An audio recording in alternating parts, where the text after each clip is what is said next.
again to Coach Jacob Land for joining us on the Mattress Express by Woodstock Furniture Coaches Show as we're just minutes away from kickoff between Lamar and Mag Heights here tonight in the first round of the Class 5A MAIS playoffs as Lamar coming into tonight's ball game, the 6th seed against the 11-seeded Chiefs from Senatobia. As both teams are still in the locker room area, they'll be making their way out here to Gray Cobb Field in just a few moments. I tell you what, Drew, as we join you here, Mike's side, I tell you what, the cheerleading and sports staff for both schools have already got their banners, and the Chiefs have brought out this big inflatable run-through type deal over here on the scoreboard side, and they got folks in Halloween costumes, and we got pink pom-poms over here with Lamar, so everybody's very festive here tonight for the playoff game. So. Well, I tell you what, Robbie, this is what it's all about. This is why you lift all those weights during the off season to get to this time of the year.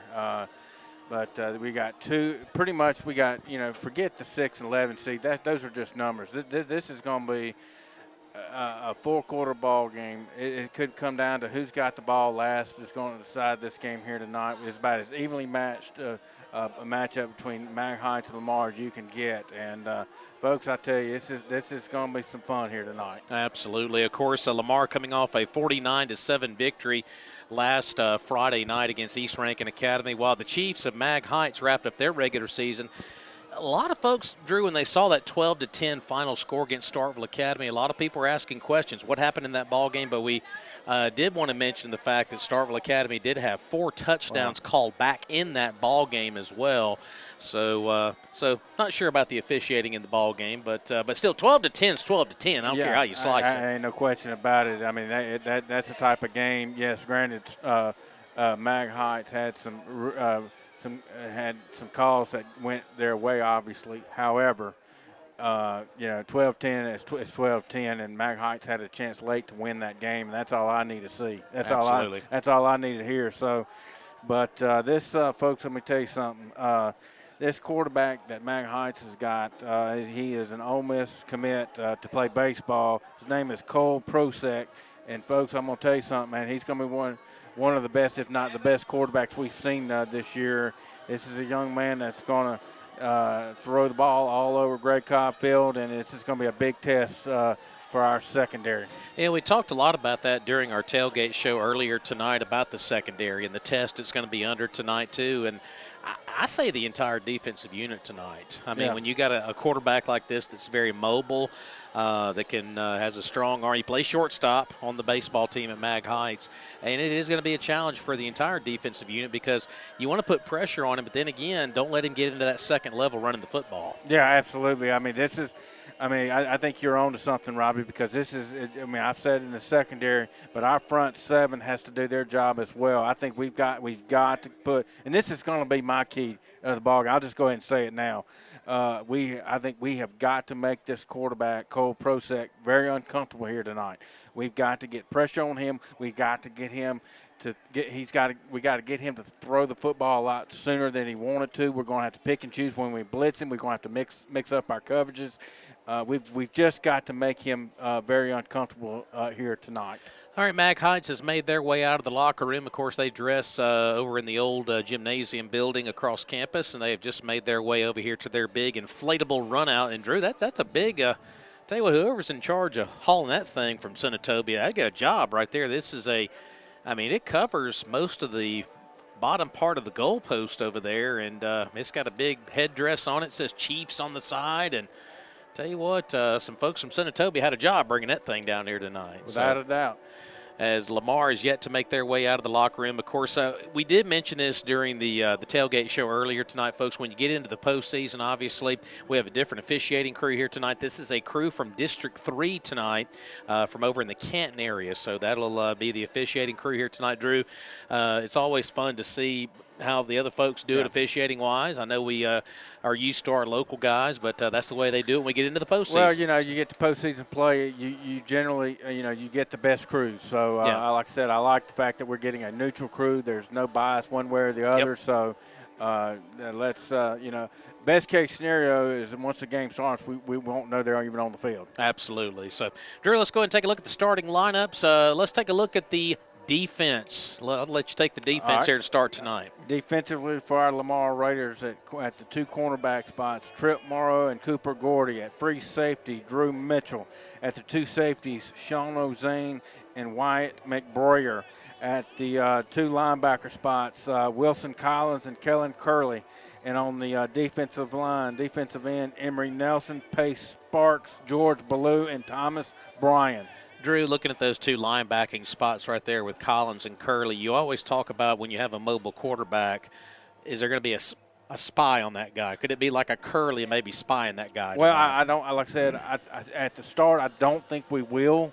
But if the quarterbacks, like I said, starts out the game running, then we'll make the adjustment and put a spy out there for sure. Offensively tonight, of course, Wyatt Bond gets the start, the junior signal caller joining him in the backfield. There he is, Ashton Jones getting the start at running back tonight. The 9th grader at the H-back spot is Sully Reed.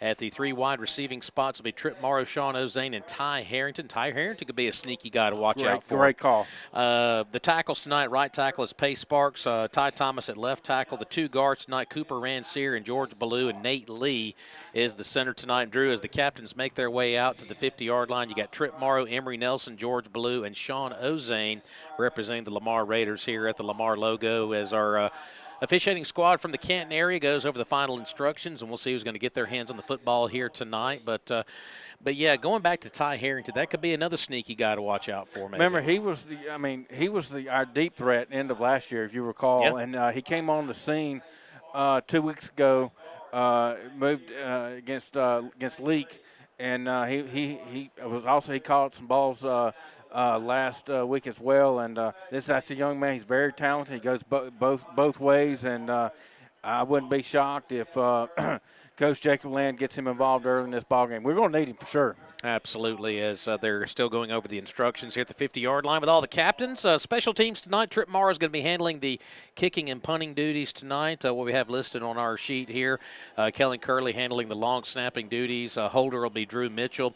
Ozane will be handling the punt returning duties, and Trip Morrow the kick returning duties. And you would say and company probably tonight as we kind of move along. Rob, I really like what you said during the pregame when we were out on the burn about Sully Reed. This is a young man I really believe could be a circle his name, because the more that I've thought about it, this is a young man that really the last couple of weeks has kind of, where's he been? I think this is a type of game where he makes his appearance known early in this ball game as well. I feel like this is a young man that's ready to have a huge ball game, and it could be here tonight. I think this game's going to be about youth movement tonight. Ashton Jones and Sully Reed. I mean, that could be the big difference. Who would have thought that coming into the 23 season that 2 ninth graders could make the difference? But Lamar has won the coin flip.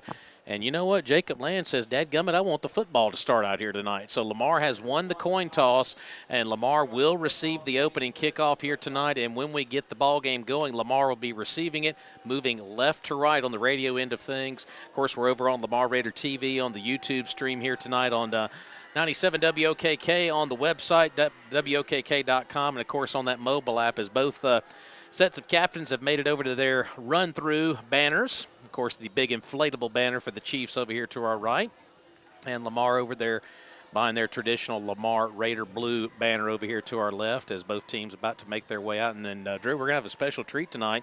Miss Holly Davis is going to be singing the national anthem tonight. Awesome. All right, Mag Heights making their way out to the far sideline. The 11 seed coming into this ball game here tonight wearing all white jerseys, white pants with red numerals, and a blue helmet with a Mag Heights arrow across each side of the helmet.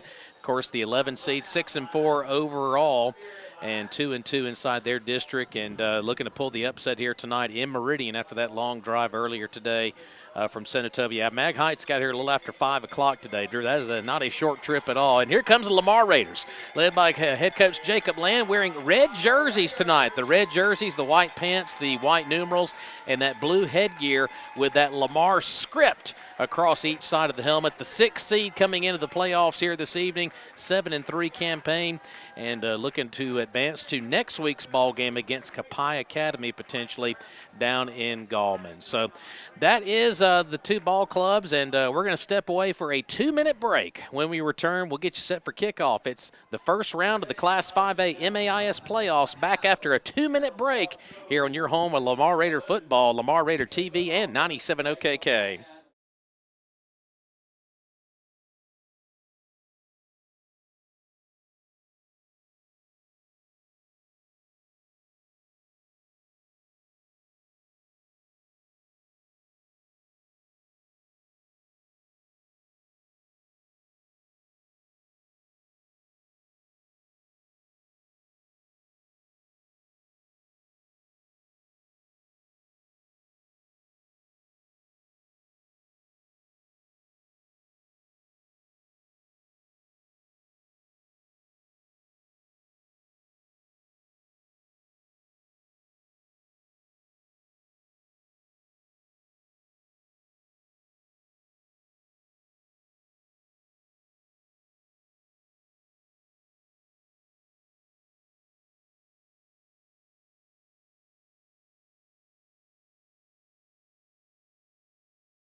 All right, Marcus, we're ready.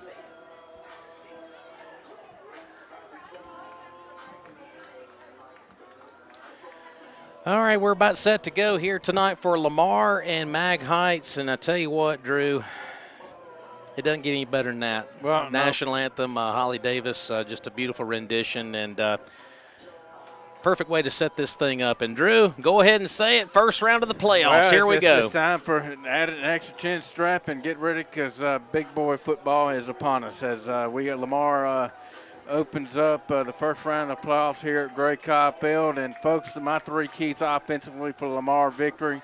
One, keep things simple, Wyatt Bond. Number two, we got to win on third down. And three, we've got to keep the pre-snap penalties here tonight to a minimum. Absolutely. Yeah, if we go into a spell like that, like we did last week, Drew, it may be a long night. So, all right, Lamar's got the troops back ready to receive this football. Folks, this journey started all the way back in August, and now a new journey begins. It's playoff time in Mississippi. Sit back, relax. The first round of the 5A playoffs is upon us. Mag Heights and the Lamar Raiders as the football is about to be up in the air, and we are underway. It's a very, very short kick that Lamar is going to field at the 35-yard line. Curley is going to cross the 40 and get it up to about the 46-yard line. So Mag Heights, Drew, went with a short kick right there, and Lamar's going to get excellent field position at around the Lamar 46-yard line. Well, thank you very much on the short kick as Curley takes it, cuts it back toward the middle of the field, and Lamar right off the bat has got outstanding field position to start the ball game. Ball spotted at the Lamar 46-yard line. All right, you're going to have two receivers to each side here. Actually, check that. We're going to have three receivers to the near side, one to the far side, and Curley is the running back in the backfield with Wyatt Bond on 1st and 10 from the 46. And play action fake, quick throw down to the near side to Harrington. Harrington crosses midfield, and he will get it down to the Mag Heights 47-yard line. That's going to be a pickup of nearly 7 yards, so a quick, easy throw to start the ball game. Keep it easy. It's just very easy, simple throw to Harrington. And right off the bat, a nice completion on first down of about 8 yards, second down 2. Line of scrimmage once again at the Chief 47-yard line here on the near hash mark. Ball game just underway here tonight at Gray Cobb Field. Here's the handoff to Curley. Curley is going to get the first down and be slung down at around the 41, maybe the 42-yard line. Move those chains, boys. First down, Raiders. Yep, a nice little hole right there at the middle of the line of scrimmage, and Curley runs right through it. Nice run, 1st and 10, Lamar. Ball spotted at about the 42 2-yard line. 2 receivers, actually check that, 3 receivers to the far side, 1 to the near side. That lone man is Ozane. Here's the quick throw. Harrington, second catch of the ball game already, and he's going to be taken down just inside the 35-yard line. Took a couple of Chiefs to get him down at that point. That's going to be a pickup of about maybe 7 yards. Right now, Ty Harrington, the early target. Well, Harrington's lined up in the slot on the far side of the field, and they're giving him a lot of yardage off the line of scrimmage. That's just an easy throw and catch right there. Actually gained of about 8 yards on that last play. So 2nd and 2 from just inside the Chief 35-yard line. And here's the handoff to Curley. It was a very late handoff. Kind of a bad exchange between Bond and Curley right there in the handoff. And looks like Curley is going to be dropped. Looks like maybe at the line of scrimmage, no gain. Yeah, that didn't look right to start the play. And like I said, we were lucky to get back to the line of scrimmage right there. We got a 3rd and 2 coming up for the Lamar Raiders. Folks, we just kicked the ball game off. We were not right at 10-10 left to go in the first quarter. No score. Ozane Morrow down here to the near side. Reed an H-back. Nelson checks into the ball game over on that far side of the line of scrimmage. Morrow. Quick handoff here to Curley, rather, and they faked the speed sweep and went to Curley on the handoff, and he'll get the first down at around the Mag Heights 31-yard line. So a little misdirection there by the Raiders. Yes, a nice design play right there by Coach Jacob Land, the offense, and a middle misdirection run right there to Curley off the right side. Move the sticks. Lamar offense is on the move. Ball spotted at about the Mag Heights 31-yard line. Bond in the shotgun. He's got Reed, Harrington, and Morrow to the top, and Ozane to the bottom. He's looking to that top side of the field. Morrow, he's got the catch. He's at the 20. He's fighting for more yards, and Tripp's going to be taken down just inside the 20-yard line, giving him about the 18. That's going to be a gain of around 12, 13 yards. First down, Raiders. What a great opening drive. No question about it. I mean, this is like, taking cake from a fat kid right now. We're just we're taking exactly what Magna Heights has given us right now. From the 17, first red zone trip of the night, play action fake is caught by Harrington, and Harrington is going to be taken down finally at around the 4, maybe the 5-yard line, and I think that's going to be another first down, gain of around 12, 13. Drew, we're getting it in chunks right now. Just easy. I mean, they're giving us yardage off the line of scrimmage, and we're taking what Mag Heights has given us. All right, it'll be 1st and goal for the Raiders right at the 5-yard line, 9 minutes and counting to go. Opening quarter, opening drive, no score. Morrow and Ozane will be at the top of the line here. Reed is an H-back. Curley in the backfield at tailback. Morrow in motion. Here's the handoff to Curley, though. Curley's got running room, and he's going to cruise into the end zone. Touchdown, Lamar! Touchdown, Raiders! 5 yards, pay him off, Kellen Curley, and the hammer scores, and Lamar's up 6-0. I think we're focused. I think so. That's just like, that was easy, folks. Like I said, Lamar offense just simply drove that ball right down the field with ease, and on about 7 plays finds the end zone, and the PAT is up. The PAT is good, and just like that, folks, Lamar leads it 7-0. And we'll keep things right here on the broadcast with 8:42 to go here in the opening quarter. Lamar, as Drew said, on top 7-0. And Drew, I just took a peek down here into the stands. A couple of former Raiders are in the park tonight. Ross Palisi is in the park here tonight. Of course, receiver on this ball club once upon a time.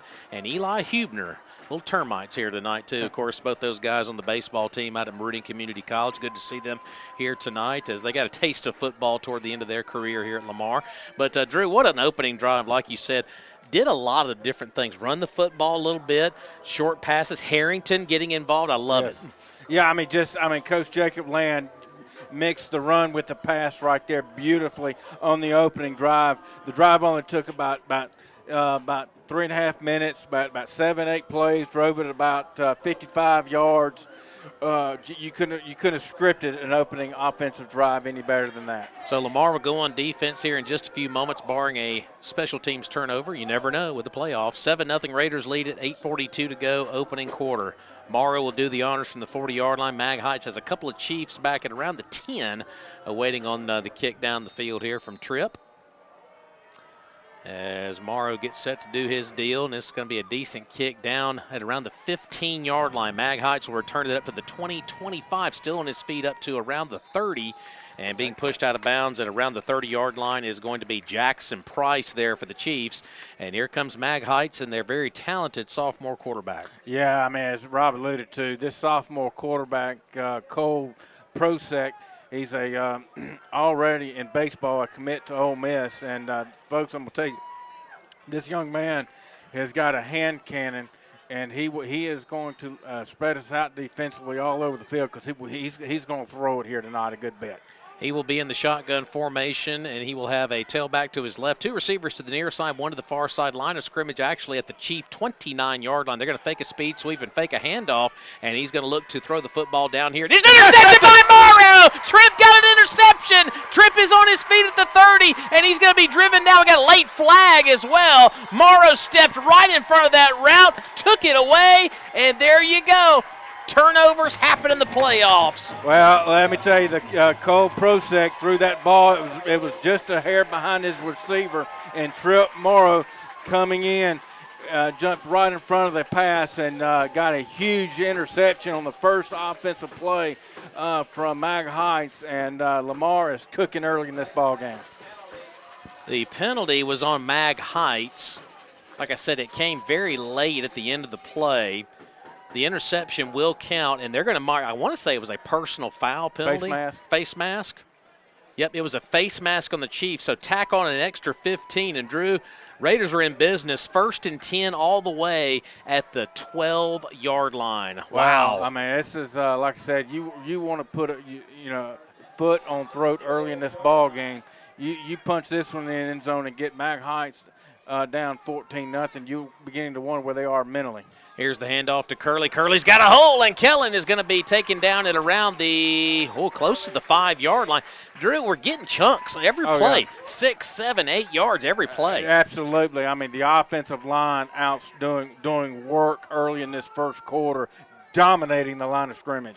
That was a gain of 7 on that last play. Line of scrimmage is going to be at the Chiefs 6-yard line. Raiders are already on top 7-0 on the Will Sweat Alpha Insurance scoreboard. 2nd down and 4. Be a short 4 from just outside of the 5-yard line. Here's Curley again, and Kellen is going to get it all the way down to the end zone. Touchdown, Lamar! Touchdown, Raiders. What about the hammer? It's hammer time at Lamar as Curley gets in for his 2nd score. And Drew, turnover equals touchdown. Well, you just, like I said, I mean, you just add an assist to every one of those offensive linemen because they are absolutely dominating the line of scrimmage early in this first quarter with 7:45 left to go. Lamar punches another one in, took full advantage of the turnover, and lead 13-0. And this is what we hope to see here tonight. Bond will be in to hold the extra point. Snapback is good. The kick is on the way, and the kick is right down Raiderville. With 7:45 to go here in the first quarter, Lamar cashes in on a Tripp Morrow interception. Curley scores his 2nd rushing touchdown. It's 14-0 Lamar on the Will Sweat Alpha Insurance scoreboard. Back in 30 seconds here on Lamar Raider TV and 97 OKK.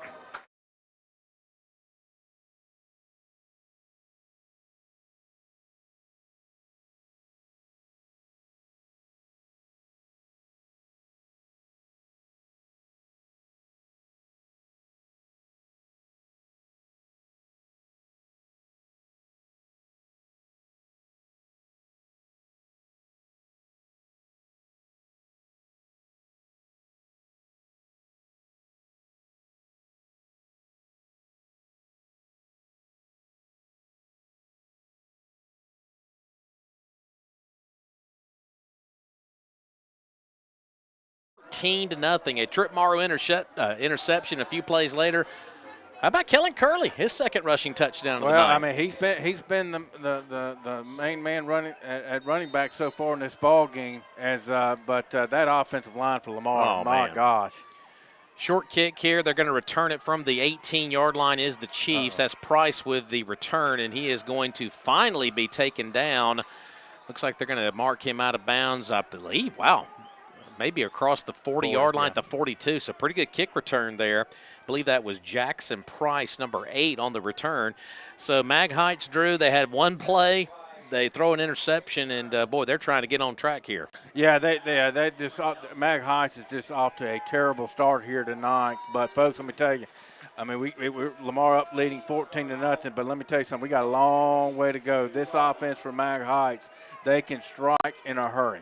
Prosek in the shotgun here for the Chiefs from their 42, and he's going to look to run the football on his own read. Here he goes across the 50, still on his feet, down to Lamar 40, still on his feet, poor tackling, 30, 25, 20, and he's going to be taken down all the way down to the Lamar 10-yard line. Drew, we missed a couple of tackles back at around the 40, 45-yard line. Yep, that was just a really terrible tackling right there on the defensive play. The Prosek right there kept it on the zone read, was able to get it to the outside and cut it up the field. And just like that, Mag Heights is deep in Lamar territory, ball spotted around the 10-yard line. Yeah, I think it's just maybe a fingernail outside the 10. So, yeah, Prosek, that zone replay, he found a little running room and made something happen.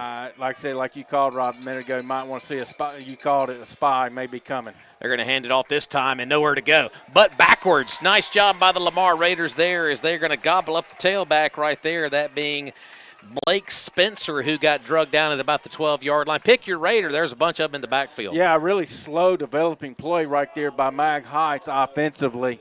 And Lamar's defensive line was able to get into the backfield right there for about a 2-yard loss. 7 minutes and counting to go in the first quarter. Lamar already on top, 14-0. Mag Heights, though, in great position here on second down. I believe it's goal to go from the 12. Here's the zone read again. Prosek off to the races again. He's going to get down inside the 5, down to the 4, so that's going to bring up a third down and much more manageable from that point at the 4-yard line. Rob, I tell you, man, you may be right on that. We might put a spy on that young man. He has got some pretty good speed about him. Those last 2 runs are pretty darn scary right there. So, all right, so 3rd and goal here.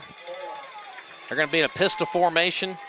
Running back officially is Spencer, Prosek at quarterback, and they're going to hand it off to Spencer, and he's going to be stacked up. He is stacked up in the backfield. Pick your Raider again. And there was a couple of them there to meet him initially. I think Emory Nelson might have led the charge there and a couple of other red jerseys there. So the red wave stops Mag Heights back at the 5, and now it's 4th down and goal from that point. Well, I would, like I said, I don't know if they can kick a field goal right here, but it looks like they're going to go for it here. So that tells me right there that they apparently don't like their kicking game. From the 5. 4th and goal from that point. Prosek in the shotgun. 2 receivers to the near side, 1 to the far side here for the Chiefs. And Prosek's going to check off to a fresh play. He's got plenty of time on the play clock with 10 and counting. Spencer is off to his left at tailback. Here's the 4th down and goal play. He's looking to throw the football near corner, and it is caught. Did he hang on to it? Yeah. Sure did. Touchdown, Mag Heights. And, boy, that was a heck of a throw down here into the near corner there as he found Jackson Price on a huge 4th down conversion.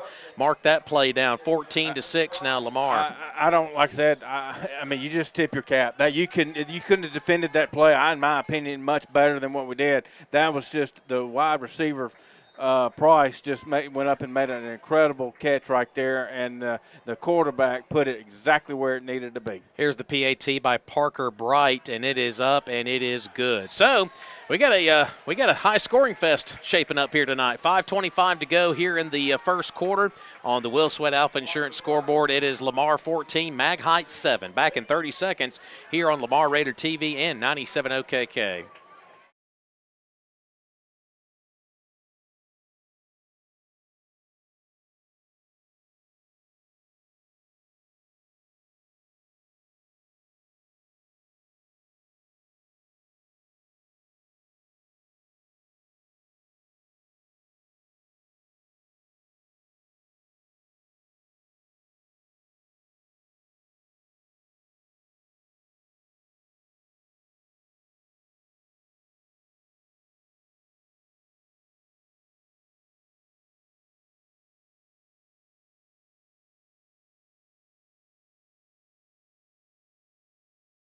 Prosek to Price, Bright with the extra point, and all of a sudden it's 14-7 Lamar with 5:25 to go in the first quarter. And Drew, one of the best throws we've seen an opposing quarterback make all year. I had no doubt about it. And, folks, I'm going to tell you right now, if you like offense, this may be the game you might want to tune in because we might see a nice little offensive explosion here tonight.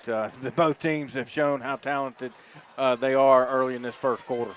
All right, Bright will be kicking it away. Remember, folks, when we started the game tonight, he kicked a very short one, and he's going to do the same thing again. Curley is going to have another kick return from the 30, and he actually called for a fair catch at the 30, which is fine. Had a lot of folks bearing down on him. So Wyatt Bond and the troops will start 1st and 10 from the 30.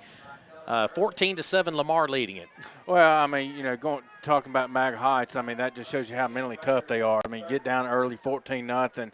And, I mean, it was almost like on that offensive drive by them. They had a big royal case of amnesia and just went right down the field and right just like that got back in this ball game. Lamar leads at 14-7. Ashton Jones checks into the backfield for the first time tonight, the freshman phenom there next to Wyatt Bond in the backfield. 1st and 10 from the 30. Here is a play-action fake across the middle looking for Trip Morrow.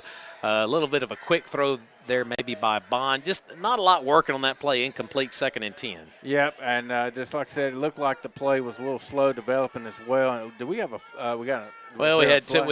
we had two players get their helmets connected together. Ballou had his helmet connect with somebody on the defensive line. So. Oh, okay. I wasn't sure if there was a flag on the other side of the field. Yeah, their face mask got tangled up, which that happens from time to time. So 2nd down and 10. Jones still in the backfield. You got Harrington and Hart down here to the near side. Reed in motion. Here's the handoff to Ashton Jones, and he's running out of real estate, and he's going to be dropped back here inside the 30, mark him back at about the, maybe even the 27-yard line, loss of 3 on the play. Boy, they strung that one out quickly. Yeah, right there, it's almost like Mag Heights knew what was coming. They were in the Lamar backfield pretty quick right there, and Lamar offensively finds themselves in a 3rd and 13 situation right now. And need a big play here. All right, on the field, playmaker-wise, you got Ozane, Hart, Reed, Harrington, and Jones. 5 wide receivers, 3 to the top, 2 to the near side. Bond in the shotgun, obviously, on 3rd and 13 from the 27 on the near hash mark, moving left to right. Bond looking, surveying, still looking. Everybody's blanketed down the field, still looking. Now he's going to fire it, and just overshot Trip Morrow. Morrow was able to get free for just a moment, but Bond tried to fit it into that small window, just couldn't quite squeeze it in there to Morrow, and it'll be a 3 and out. Well, that was, like I said, an opportunity right there on 3rd and 13. I thought that if we could have gotten the ball right there to Morrow right there, it could have been a huge play, but unfortunately it goes incomplete pass, and Lamar will be punting the ball away here. Bond's going to be standing back at around his own 15-yard line. You got Price. Boy, we've said his name a lot so far. He's standing back at near the 32, 31-yard line, waiting on this kick here. Bond lets some of the traffic get down the field. Nice kick there by Bond. It's going to take a great Lamar roll all the way inside the 25, and it will rest dead at about the 18, 19-yard line. That was real smart there by White. He let some of the folks get down the field, the punt coverage, got the friendly roll, and with 4:10 to go here in the first quarter, Drew, Mag Heights will take over control of the football from the 19-yard line in their own territory. Lamar 14, Mag Heights 7. Well, I mean, that was a big punt, folks, because, I mean, that right now, that changed, field position-wise for Mag Heights there. Drew, you got to spy him, I think. Got to spy this quarterback. Yeah, you do. I think you do. I don't think there's any doubt about that. From the 19, Prosek, long play-action fake, and they got a man wide open, 40. 50. He may be off at the races. Last man to potentially beat him is going to be Drew Mitchell, and Mitchell's going to take him down all the way down the other end of the field, down to the Lamar 15-yard line. Drew, they held on to that play-action fake forever, and we bid on it. Yeah, no doubt. A very well-designed play called there by Mag Heights offensive staff right there. A delayed play-action pass right there gave the tight end enough time to slip down the field. He was wide open, and just like that, folks, Mag Heights is in one play moved it deep into Lamar territory. Ball spot, it looks like just around the 14, 15-yard line of Lamar. Clock is at 3:58 to go here in the first quarter, and they will roll it now. 14-7. That lead is in jeopardy right now. Here is another quarterback keeper by Prosek. This time Lamar is going to get to him back at around the 16-yard line. We had a couple of folks spying on him that time, led by Wilson Collins, and, of course, you see Brian coming out of the mix as well. Drew, we were very aware where Prosek was at that time. No, absolutely. I mean, we were in the backfield pretty quick right there, and but we've just got to continue to tackle these boys low and wrap up. Yard loss on the play. It'll be 2nd and 11. Line of scrimmage is now resting at the Lamar 15-yard line. 14-7, Lamar leading it here as we approach 3 minutes to go here in quarter number 1 here tonight in Meridian at Gray Cobb Field. 2nd and 11 play. Play action fake. Quick throw down to the near side is complete. Down inside the 10, the 5, and Mag Heights is going to be driven out of bounds there. Looks like McBrayer was able to take him down at around the 2, maybe the 3-yard line. Nice pass completion there to Jake Price, and it's going to be a 1st and goal. Yeah, that was just an easy throw and catch right there by the quarterback Prosek into his wide receiver and the younger Price, and he was able to get it down to about the Lamar, I won't say what, Robbie, 2 or 3 yard line. Yeah, around the 2, I think. So pistol formation now for Prosek and the offense now. Chiefs will keep it on the ground with their tailback, and we got a late penalty flag that came in as well. And they're going to score the touchdown, but let's check on the laundry first. I believe it was a hold coming up. Yep, they're going to call a holding call on Mag High, so that's going to erase the touchdown there. As scoring there was Brantley Mobley, but like I said, they're going to bring that one back by virtue of the holding call against Mag Heights. So correct me if I'm wrong, that's the only 2nd penalty flag we've had of the night. We had the personal foul face mask earlier on the Chiefs, and then you have the holding call. So the officials are holding on to the hankies pretty hard so far. I like it. Let the boys play. All right, so they're going to drop the football back at around, the 12, 13-yard line. So it'll be 1st and goal from that point. You got 2 high-quality football teams out there on the field. Let the boys decide this game. Absolutely. Drew, they got 2nd down marked, but it should be 1st and goal, right? I think they had a 1st goal on that pass. Okay, on the pass, okay. Yeah. All right, Prosek got 2 backs in the backfield. He's got Mobley and one of those Prices back there with him, 1 to each side. Yeah, I thought it was 1st down. Yeah, I thought it was 1st down. Yeah, they just marked it to 1st down. I was like, that couldn't be right. So 1st and goal from the 13. Here's the handoff, and there's Mobley. He's going to be taken down, and leading the defensive charge there for the Raiders is going to be Luke Morrow. So little Morrow gets in on the play. He might have got a yard at most right there, 2nd down. It's almost like when the ball's out of Prosek's hands. I mean, somebody else other than him. That's a thank you very much. Absolutely. I mean, that's man. I mean. 2nd and goal from the Lamar 12-yard line. Prosek in the shotgun. He's got Mobley in the backfield, and they got Lamar on the hard count. So Lamar's going to get a dose of their own medicine right there. Wyatt Bond's usually a wizard at that, but this time Lamar's going to be guilty of their first pre-snap penalty of the night, and it's going to be an offside penalty, so march it up the field 5 yards. Yeah, that, like I said, we don't need to give Mag Heights any free yardage here tonight. They're a very explosive offense, especially with this quarterback. My goodness. 2nd and goal now from the 7 with 2:10 to go in the first quarter. We've already got 14 points on the board for Lamar, 7 for Mag Heights. Chiefs are looking for more. Here's a long play action fake again. Prosek is going to throw it across his body, and that ball was nearly intercepted, but it's going to be incomplete. He was looking for a receiver in the back of the end zone, incomplete. Drew, it's going to be 3rd and 7, but Prosek had all the room in the world to run. Oh my God! I thought he was going to run, and at the last minute he throws it. That whole right side of the field. I mean, he could have walked in the end zone. Yeah. So the Lamar Raiders catch a break. 3rd and goal from the 7. There's a Price out there somewhere. They got 2 of them. Mobley is the running back.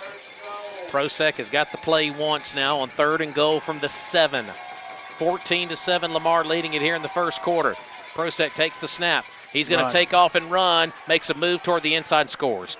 He made one move back toward the inside and scored a very easy rushing touchdown, and now Mag Heights is a extra point away from tying this ball game up. That was really easy. Well, it was a well-designed offensive play. That was a design run all the way. They spread it. They went 5 wide. Mag Heights did. That was a designed quarterback run, and there was nobody in the middle of the field. All right, Parker Bright will look to tie this ball game up. Every point matters here tonight. Snapback is good. The kick is on the way, and the kick is good. So, with 1:57 to go in the first quarter, Mag Heights has come off the mat, and they have tied this ball game. Lamar 14, Mag Heights 14. Back in 30 seconds here on Lamar Raider TV and 97 OKK.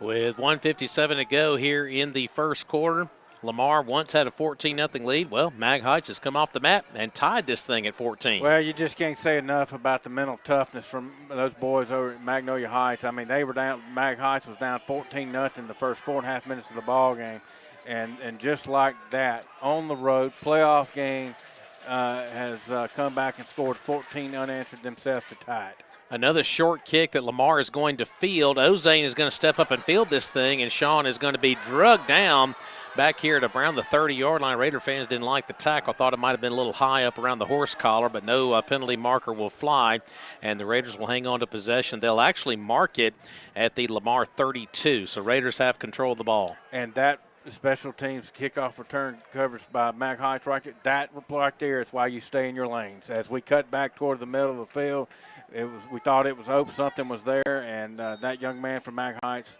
stayed in his lane and made a nice tackle. From the 32, got to stay ahead of schedule. Didn't do that quite so well in that last possession. Two receivers to each side here for Wyatt Bond and the troops. Now Bond looks, fires it back to the other side of the field. Little bubble screen on that side to Ozane, and he's going to be dropped across the 35 up to maybe the 36. He'll get a handful right there, second down. Yep, and I like just a nice, easy throw and catch right there as a little slip screen right there, and a good positive gain on first down. Kept it head of the sticks, second down and 6. Just beyond the 36-yard line for the Raiders now on second down. Bond in the shotgun. Play action fake. Quick throw down here to Harrington. Harrington's going to be close. It's going to depend on the spot here. He had to get up to the 42 for the first down. Depends on where they drop the ball here. The nose is just close to the 42. And they're going to say first down Raiders. There you go. All right. Well, like I said, I wasn't sure if he was going to. Well, the official over here signaled first down, but they still got the chains at third down. Okay, well, I guess it's third down and a finger now. The ball had to get to the 42, and it's sitting on the 42. But you know what? It's not going to matter anyway because they jumped into the neutral zone. So Bond gets him one, and it's first down Raiders. Yep, as Mag Heights returns the pre-snap mistake to our favor right there, and just like that on the easy 5-yard offsides, move the sticks. Lamar Raiders 1st and 10. All right, as they march the football forward, and they will drop it at the 47-yard line as they get the chains reset here. So Lamar jumped in the neutral zone on defense earlier. Now Mag Heights does it. So, Drew, right now this ball game, I mean, it's about as tight as it can be right now. No doubt about it. I mean, this is, folks, I'm going to tell you something, man. This game, the way it's looking, it's going to decide who's got the ball last is going to win this game. The head official is moving over to the far end of the field where the chains are at. Drew, I really thought after that second down run the Raiders had a first down at the 42. Now, if that's the case, this could be a first down and 5 right here. You're right, and like I said, because the head official motioned first down. Yeah. So it's going to be a 1st and 5. So yeah, so the good job by the head official here of catching that, because they never reset the chains over there. So it's going to be a 1st down and 5. So there you go. Absolutely, that right now, because folks, it was like I said. I mean, the head official motioned first down on the play before, but the sticks on the far side of the field had it. It was showing third and about a half a yard. So now it's going to be 1st and 5. Good catch there by our head official tonight. I like that. That's good officiating right there.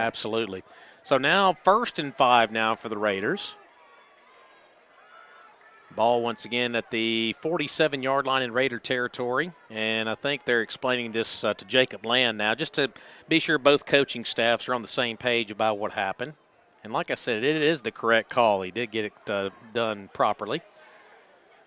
All right, now we're ready to play ball now with 51 seconds to go before the end of the first quarter. We're all tied at 14. 1st and 5 now from the Lamar 47. Near hash mark. Here's the handoff to Curley. And Curley barrels down the field into Chief territory. He will get the first down as he lowers his head and gets it down to the other 47-yard line. Well, I tell you, Kellen Curley is running the ball extremely hard here in the first quarter. Man. Yeah, that was a great run. It really was. And off the left side, barrels himself to a Lamar Raider first down. It's the ball spotted now on the Mag Heights side of the field, right around the about the 47-yard line. Right there in the middle of that Lamar logo. Here's the handoff to Curley again. He runs into a wall initially, but will find some running room as the rugby scrum is going to get the Raiders down to the 40-yard line. That's going to be a gain of nearly 7 yards. And, Drew, that may be the last play of the first quarter. I believe you're right. And, ladies and gentlemen, folks, we got ourselves a football game here at Great Cobb Field as we've now reached the last play of the first quarter as we get ready to enter the second, folks. And got a good ball game here. You're listening. We're going to go take a 30-second timeout. You're listening to Lamar Raider football right here on 97 OKK. Back in 30 seconds.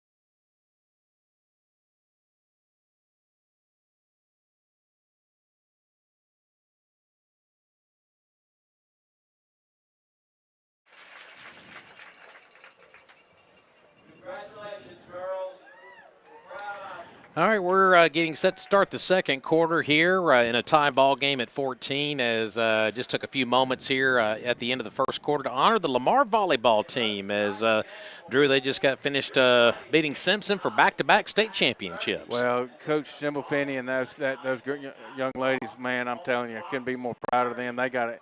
Let me tell you something. Coach Schimmelfinney, she is building a powerhouse volleyball program here at Lamar, and that thing is not going to stop anytime soon. As we get set to resume activity here, it'll be 2nd down and 3 for the Raiders at the Mag Heights 40-yard line as we'll flip into the field here. Lamar is going to be moving right to left as you listen here tonight. Emory Nelson's going to check in now at the H-back. Reed at tight end. You got Harrington and Curley down here to the near side.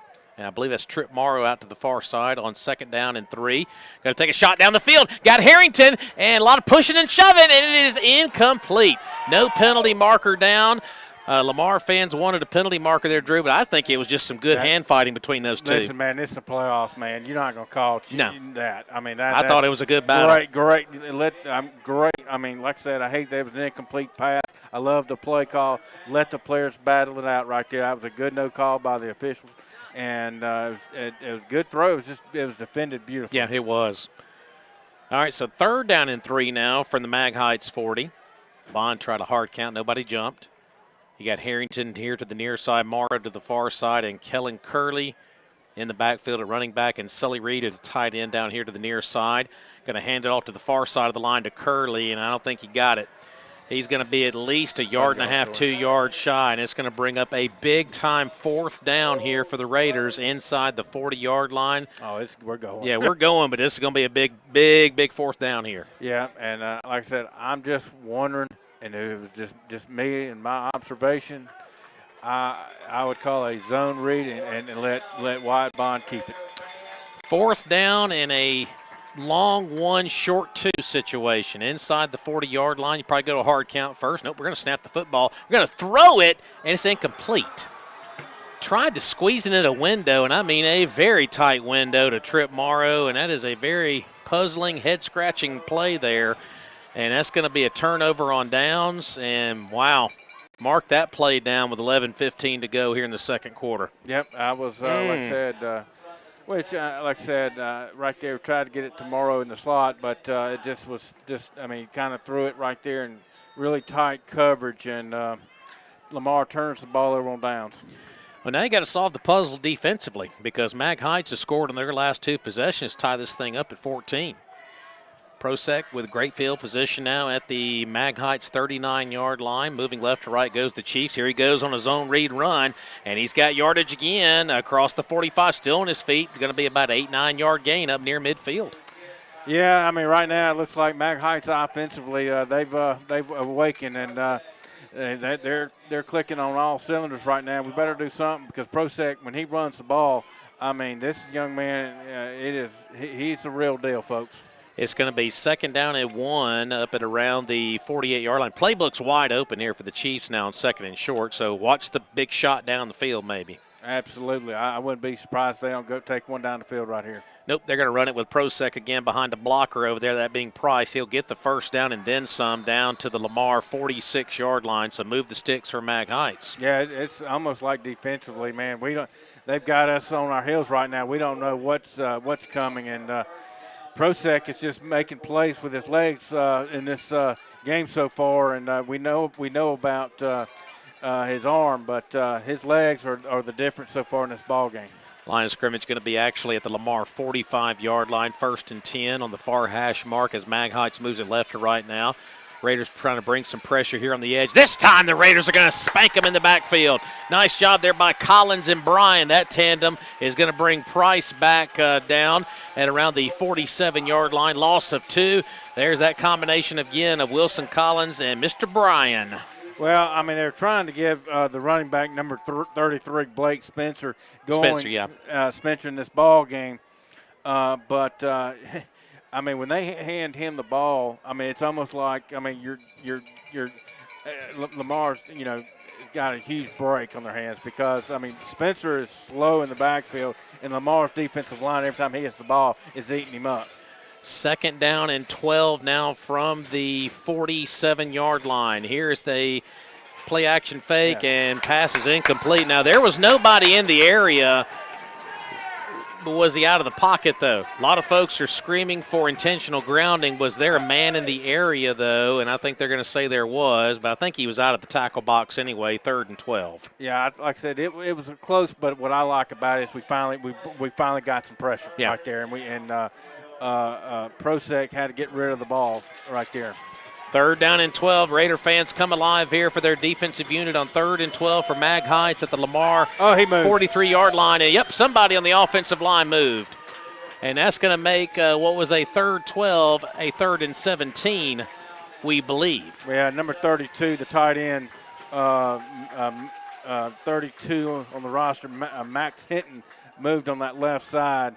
And, like I said, move Mag Heights back 5 yards, and a 3rd and 17 coming up for them, and a must-stop defensively for Lamar. Cannot give up a shot down the field here. Keep the play in front of you. Line of scrimmage is going to be at the Mag Heights now 48-yard line. Raider fans come alive again. We're tied at 14, approaching 9 minutes to go here in the 2nd quarter. Prosek in the shotgun.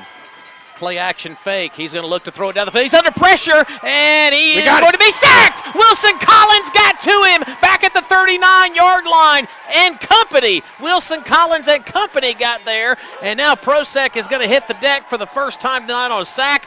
Good job by that Hayden Davis defense. Yeah, that time Lamar defensively brought 5 guys right there, and Prosek really has nowhere that he could go right there, and a good defensive stand right there by Lamar defense. All right, Ozane will be back to return this punt. Catch it in the air if you can. He's back at the 25-yard line. Mag Heights standing back at their 25, waiting to kick this football away. It's a good snap. Good. Oh, my goodness. Booming kick. I mean, a booming kick. Ozane catches it back at the 15. He's at the 20. He is on this near side of the 25, and he'll be up into just shy of the 30-yard line. Man, what a booming punt that was. One of the best punts we've seen all year, but let me tell you something. That was a heck of a catch right there by Sean Ozane, and what I mean by that is that he probably just saved Lamar about 25 yards of field position. 8:07 to go here in the second quarter on the Will Sweat Alpha Insurance scoreboard. We're tied at 14. First round of the 5A playoffs here tonight at Gray Cobb Field. Got to get something going right here offensively. We do. Ashton Jones is going to check back into the ballgame at tailback. Morrow is one of the playmakers at receiver. The lone man down here to the near side, 3 receivers to the top. Here's the handoff to the freshman running back Jones, and not a lot of running room. He might have got a yard at most. 2nd and 9. Yeah, right there, the Mag Heights. It appears to me that they watched some film on Mr. Jones as they.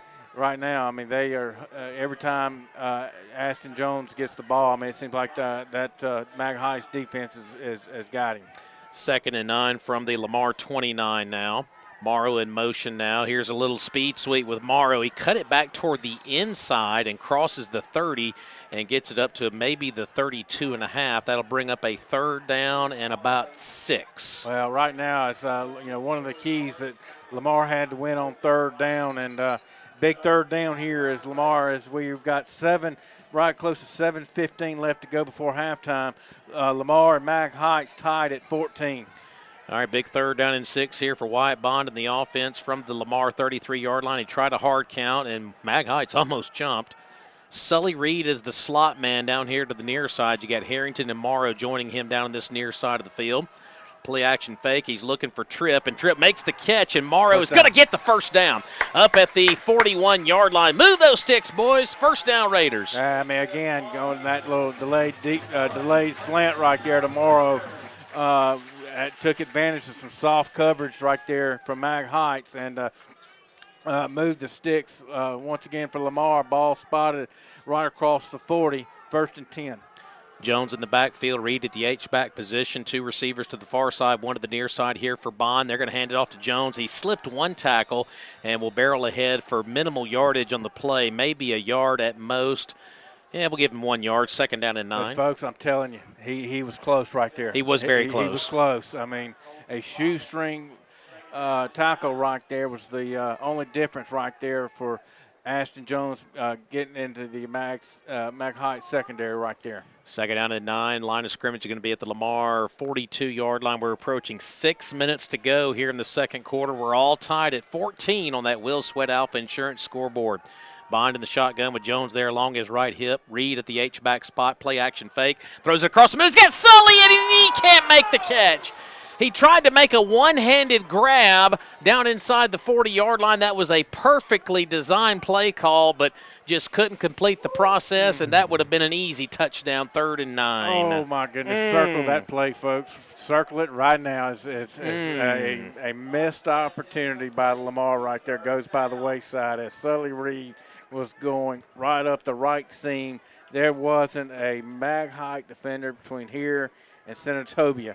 And that would have been a walk-in touchdown by Lamar. 5 wideouts after the missed opportunity. 3 to the top, 2 to the bottom here on 3rd down and 9. Bond, obvious passing situation, throws it complete to Ozane. And Ozane, I don't think he's it's going to be short. It's going to be just inside the 50. He had to get to the 48, so it's going to be 4th down and about a yard. And the Lamar folks are saying he got it, but I think that's a good spot. I think it's a perfect spot because I think he was just short of the 50. I know sometimes we look out of those Lamar-colored glasses, but I think it was a pretty good spot right there. Maybe they should have given him more of the 50 there, Drew, but it's going to be 4th down and a true 1 yard to go from midfield. Well, this is a type of game you got to take some chances, and I'm feeling right now I would go for this. Looks like we're going to do it. At least we appear to be going for it unless Wyatt Bond tries a hard count here on 4th down. Nobody's taking a timeout yet. We're going to go for it. Here's Curley, and he got the 1st down. He gets a little bit more down to the 46-yard line, so the Riverboat Gambler, Jacob Land, throws the dice into the middle of the table. 1st down, Raiders. Well, I mean, like I said, Coach Jacob Land might be something, but scared ain't one of them. No. And, right there, this is a game where you're going to have 2 teams go up and down the field. They're going to for Lamar to win tonight, you got to take some chances, and right there was a chance that was worth taking.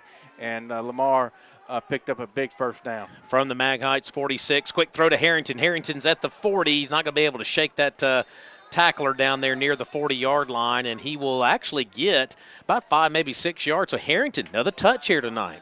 Yep, and just another easy throw and catch right there on first down. I mean, I like him. I mean, that's about, these little easy throws and catches on first down of about 5 yards. You'll take that all night long. We're under 5 minutes to go here in the second quarter. We're all tied at 14. Second down and 5 from just outside of the 40. And, yep, a lot of movement at the snap of the football. And I think that Lamar is going to be guilty. Sure are. And, Drew, you talked about it in the pregame, the pre-snap penalties. You can't have them. That's the second one of the night on Lamar. Well, I mean, they're just, right now you just can't do it. I mean, this has been something that Lamar, really the last three ball games, has really bit Lamar in the backside. And are the pre-snap penalties, and you just can't do it. So mark the football back just inside of the Mag Heights 46. So we'll call it second down and a long 9 from that point. Bond in the shotgun, obviously. Back to throw, looks. He's firing it deep down the field. He's got Trip Morrow, one-on-one coverage, and it is intercepted down at around the 1, maybe the 2-yard line. You know what, folks? It was one-on-one coverage between Trip Morrow and the interceptor down there, that being Braden Burford. And, Drew, it was a one-on-one battle. Somebody had to win it, and Mag Heights won it. Yep, absolutely. I mean, that young man from that corner from Mag Heights, I mean, you could not have defended that any better than that. And but on the flip side of the coin, you hate to throw an interception, but it's almost you consider as a punt on second down because they've got it at about the 1.5-yard line here. I mean, they could slip on a banana peel, fumble this deadgum thing, and we scoop it up and score right here. Hey, it's a playoff game. Anything's possible. So we've already seen one interception tonight by the Lamar that turned into points. Here's Prosek on the first down carry, and he's going to get it up to the 5, maybe the 6-yard line. He's going to be gang tackled at about the 5. So give him about a 3-yard gain there. Well, I mean, it's really a no-brainer right there offensively what Mag Heights was going to do. Deep, they put Prosek in the shotgun and tell him to make something happen. And if I was defensively with Lamar, I'd stack the box pretty good right here. And if Mag Heights makes a play, then you tip your cap. Prosek standing at the goal line on second down and 7 from the 5-yard line in their own territory, by the way, after the interception by Mag Heights a few moments ago. Here's Prosek on the quarterback keeper, and he is down to about the 10, actually up to the 10 rather, and he is going to be short of the first down, so it's going to bring up a third down. Now he going out of bounds is going to save clock here with 3:44 to go in the second quarter, so if Lamar can get a stop here, you hang on to your timeouts, obviously. Well, from a Mag Heights standpoint, you thought if Prosek could have lowered his shoulder right there and made – and really, he might have been able to pick up that first down right there. Third down and 2 from the 10. Can Lamar get a stop on this end of the field right here and force a punt and maybe get a short field here? Prosek is standing in the shotgun back at the 5-yard line. You know who's going to run the football here. It's going to be the quarterback, Prosek. And he got smothered. He got smothered at the line of scrimmage. No gain. And it's going to bring up a fourth down. And folks, that was a huge stop on more ways than one because Lamar – You can't go for it right here for Mag Heights. You cannot go for it here. They're going to punt this ball away. And Lamar's got 3 timeouts, I do believe. Correct me if I'm wrong. Yes, yeah, everybody's got all their timeouts. And then, like I said, with Mag Heights getting the ball first to start the third quarter, Lamar could potentially go into halftime with the lead. You know what? Snap it over his head into the berm. I'll take it. Remember when they punted it a while ago, Drew? It was a booming 50-plus yard kick here. They're going to be punting from out of the end zone here, and it is a end-over-end kick that Ozane will field right at midfield. He just hangs onto the football, and he's running out of real estate here, and he's inside the 50, 45, 40, 35, 30. Go, Sean, go! 20, 15, 10, 5. Touchdown, Lamar! Touchdown, Lamar! Touchdown, Lamar! 50-yard punt return, and the Raiders score on a 50-yard punt return by Sean Ozane, and the Raiders go up 20-14. Drew, check the special teams box. Yep, that right there. I mean, what a play by Sean Ozane as he fumbled initially the punt, and when he did, there were multiple guys from Mag Heights got out of their lane, and he made Sean Ozane made a couple moves, and once he got through that first wave, it was Wahala time. Kick is up, and the kick is good. So with 2:43 to go here in the second quarter, you know, in a playoff game like this, we're going to keep things right here on the broadcast. We'll pay off a lot of our bills at halftime. Drew, when it comes to a playoff game, you got to check boxes, special teams, turnovers, certain things like that. Well, the first big special teams box just got checked by the Lamar Raiders. Well, I mean, Sean Ozane right there. I mean, he made a couple of moves, and once he got through that first wave of defenders from Mag Heights, that young man showed Mag Heights his taillights because he was gone. I was a little scared when he had so many white jerseys around him. He wasn't going to get a whole lot of anything. But you're right. When he made that one move back toward the middle part of the field, it was taillights. So I mean, it was like I said. I mean, and the thing about it is, I mean, there was nobody. There wasn't nobody laid a hand on Sean Ozane right there. So, Drew, we've had a turnover by Mag Heights, the first play for them offensively that Lamar turned into points. You get a special teams touchdown right here. Those two plays right now, in my opinion, two biggest plays of the ball game right now. Well, and a play that probably won't get the notification that it should was the 3rd and 1 right there before the punt. Absolutely. So a lot of things, I tell you what, and give Lamar credit. I mean, they throw the interception. Psychologically, where you at? Defense answers the bell, and then you get special teams opportunity to score. So here's an onside kick. And the ball is free, and Mag Heights is going to recover just inside the 40-yard line. So Jacob Land almost caught them with their pants around their ankles. I love it. Absolutely. I love the aggressiveness by our coach right there. And, I mean, it didn't work right there. But you know what? You know, it's playoffs. You're going to take chances. And now right there, like I said, defensively, I mean, the ball spotted at about the 38-yard line. But, defensively got to step up and make a play. So Mag Heights with their full bag of timeouts here down 21-14 will take over at their own 39-yard line. Here's the handoff toward the near side. Spencer's going to get it up to around we'll give him about the 43-yard line. It'll be a gain of around 4, maybe 5 yards. Hey, man, anytime he touches the ball, I mean, you'll take that all night. Absolutely. All right, folks, clock is rolling with 2:20 to go here in the second quarter. Lamar on top 21-14. Remember, everybody's got all 3 timeouts.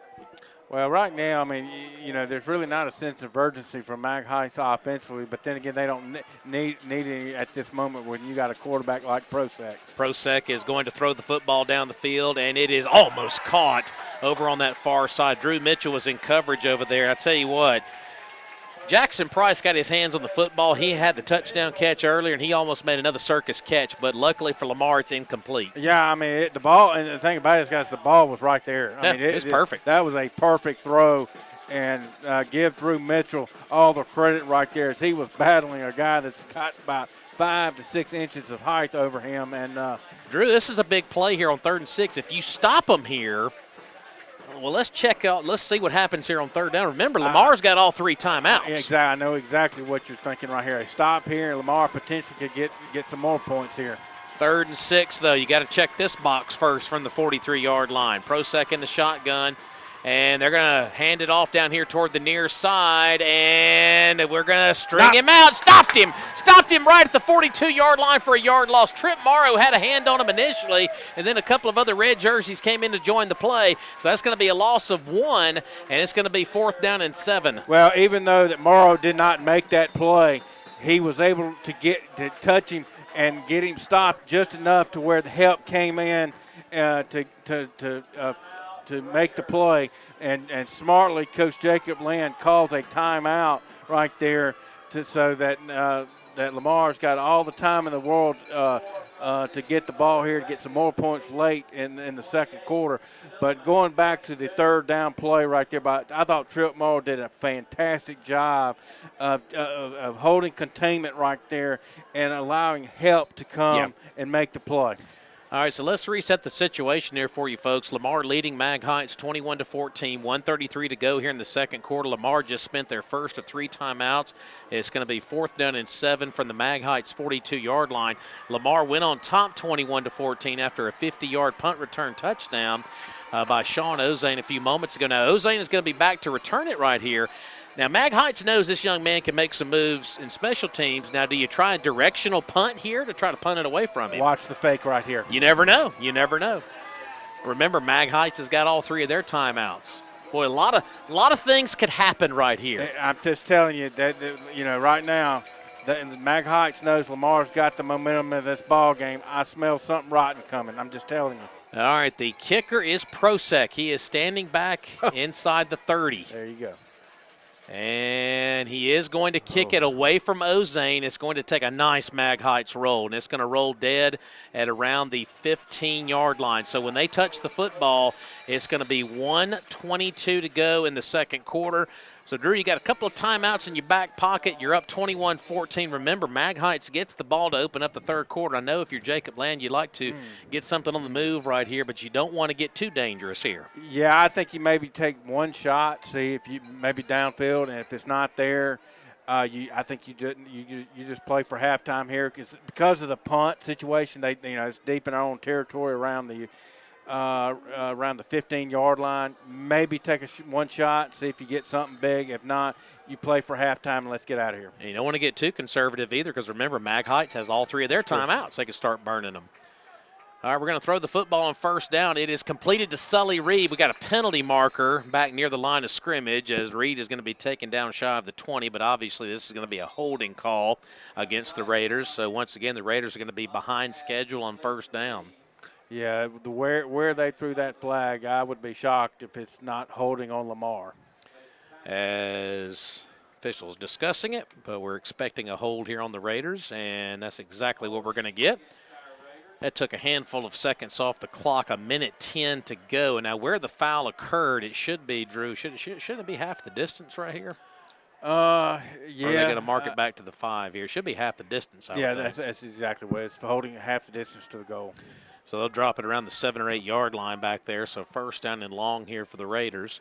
But like I said, Drew, you don't want to get overly conservative here because if you got to punt the football back to Mag Heights, they got all 3 of their timeouts. They might try to sneak some points in themselves. So, yeah, like I said, man, right now it's a tough call right here. You don't want to be, as you said, too conservative right here, but at the same time, you don't want to take a big gamble right here. You get a turnover deep in your own territory. That's the worst thing that could happen deep here in the second quarter, and because Mag Heights gets the ball first to start third quarter. They did put some time back on the clock here. Some of it did leak off when they were getting the penalty situated. So 1:14 to go now as the clock will start to wind now.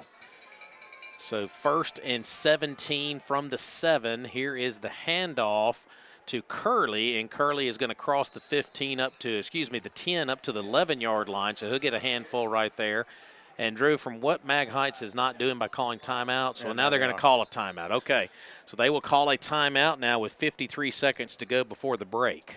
Well, I was just thinking, if Mag Heights does not call timeout there, if I'm Coach Jacob Land, I'm very slow and deliberate making the offensive play call right there. So 53.7 seconds to go here in the second quarter. Lamar leading at 21-14. Line of scrimmage is going to be at the 12-yard line. It'll be a second down and 13. Lamar's got 2 timeouts. Mag Heights has 2 timeouts. And once again, Lamar will be kicking it to Mag Heights to open up the third quarter when we get to that bridge. Well, right now with 53.7 left on the clock before halftime, Lamar leads 21-14.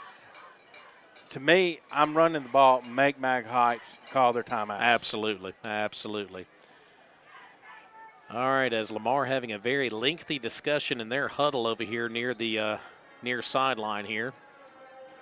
And now we're ready to roll.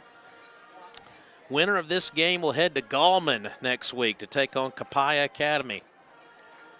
Of course, the teams with the byes tonight from our district include Simpson and Capaya. Starkville, of course, the #1 overall seed in 5A. So very, very strong 5A bracket again this year. All right, after the timeout, second down and 13 from the 12 for Wyatt Bond and the troops. Got to be smart here on second down. We're going to throw the football on second down. Bond Looks, oh my fires God. it. He's got Sully Reed, makes the catch all the way up here at the 36-yard line. Now the Raiders have 2 timeouts with 46 seconds to go. They will stop the clock momentarily to reset the chains. All right, now that changes things. You get up to the line of scrimmage. If you don't call timeout, spike the ball, save your timeout, see if we can get in field goal range. All right, as the clock will wind now on 1st and 10 from beyond the 35-yard line, play action fake. Bond looks. He's looking, and he's under some pressure, and he's going to roll back toward the middle of the field now, still looking for somebody down the field, still looking, and Bond is going to throw it complete to Curley, and Curley is going to dip out of bounds at the 30-yard line. So basically we ran about 25 or 30 yards to lose about 5 or 6 yards. Well, now you with 23.8, well, here's the thing about it. We went out of bounds right there, and it's 2nd down. You can keep terrible. the ball on the ground here. They can burn another timeout. You run the ball again, take another timeout. They could get a special teams return right here. Oh, my goodness. That's the worst thing about what happened right there. That was catastrophic right there by going out of bounds. You're right. Because right there that saved Mag Heights from having to call a timeout. Now, second down at about 16 here, coming up with 23.8. Yeah, I'd say see if you can take a shot down the field and see what happens. Bond will be in the shotgun. He's got 2 receivers to the near side, 1 to the far side, a mess load of guys in the backfield, Curley and Reed, and they're going to hand it off to Curley, and Curley is going to get minimal yardage. Actually got a little more than I thought he would, across the 35 to the 37. That's going to be a pickup of 6, maybe 7, and Mag Heights is not calling the timeout. So it looks like that might be the final play of the 3rd quarter. Nobody's in any kind of a hurry. Raiders going to try to snap this thing quick with 2 seconds here. 1 second, then the snap just before the horn sounds. Wyatt Bond is now got a flag down, so this is not going to matter here. And Bond is going to run the football out of bounds up near midfield, but where the penalty marker fell, it's probably going to be a hold on the Raiders. It'll be declined, and we'll go to the locker room, I believe. Yeah, I mean, like I said, Mag Heights, they're running to the locker room right now, and I think they're going to decline it, and we're going to get to halftime. Yep, it is a hold on Lamar, and yep, that will be declined, and we will head to halftime. So we have played 1 half of football here in the opening round of the Class 5A MAIS playoffs, with Lamar leading Mag Heights by a score of 21-14. And we'll take a short break of 2 minutes back at the station to pay off some of these fine sponsors. When we return, we'll have your halftime report powered by Citizens National Bank and the Madison Road Gallery by Woodstock Furniture. Also, we need to sprinkle in a station identification as well. It's Lamar Raider football on Lamar Raider TV and 97 OKK.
It's your halftime here tonight, always powered by Citizens National Bank and the Madison Road Gallery by Woodstock Furniture. Real quick, big thanks to All-Star Team Sports, the Mattress Express by Woodstock Furniture, Trade Cross Agency, Burns and Burns, Insurance Advisory Group, Van Syverton, Will Sweat Alpha Insurance, and East Mississippi Orland Facial Surgery for helping us bring you Lamar Raider football here tonight on Lamar Raider TV and, of course, 97 OKK as Dance and Cheer doing their thing here at the halftime break, Drew, and we got a 21-14 Lamar ball game here at the half. Also, another score from the area tonight.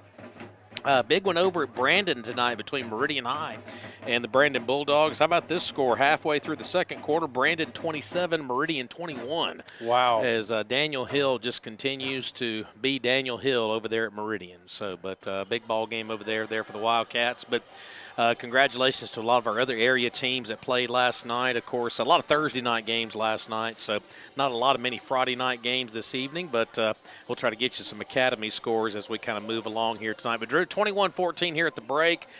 A lot of good and, well, some bad mixed in too, but still you got a 7-point lead at the break. Well, we got a heck of a ball game on our hands, folks. As the way Lamar jumped out like a house on fire, scored 14 points, took advantage of an early turnover interception by Mag Heights and led 14-0 after the first 4.5 minutes of the ball game.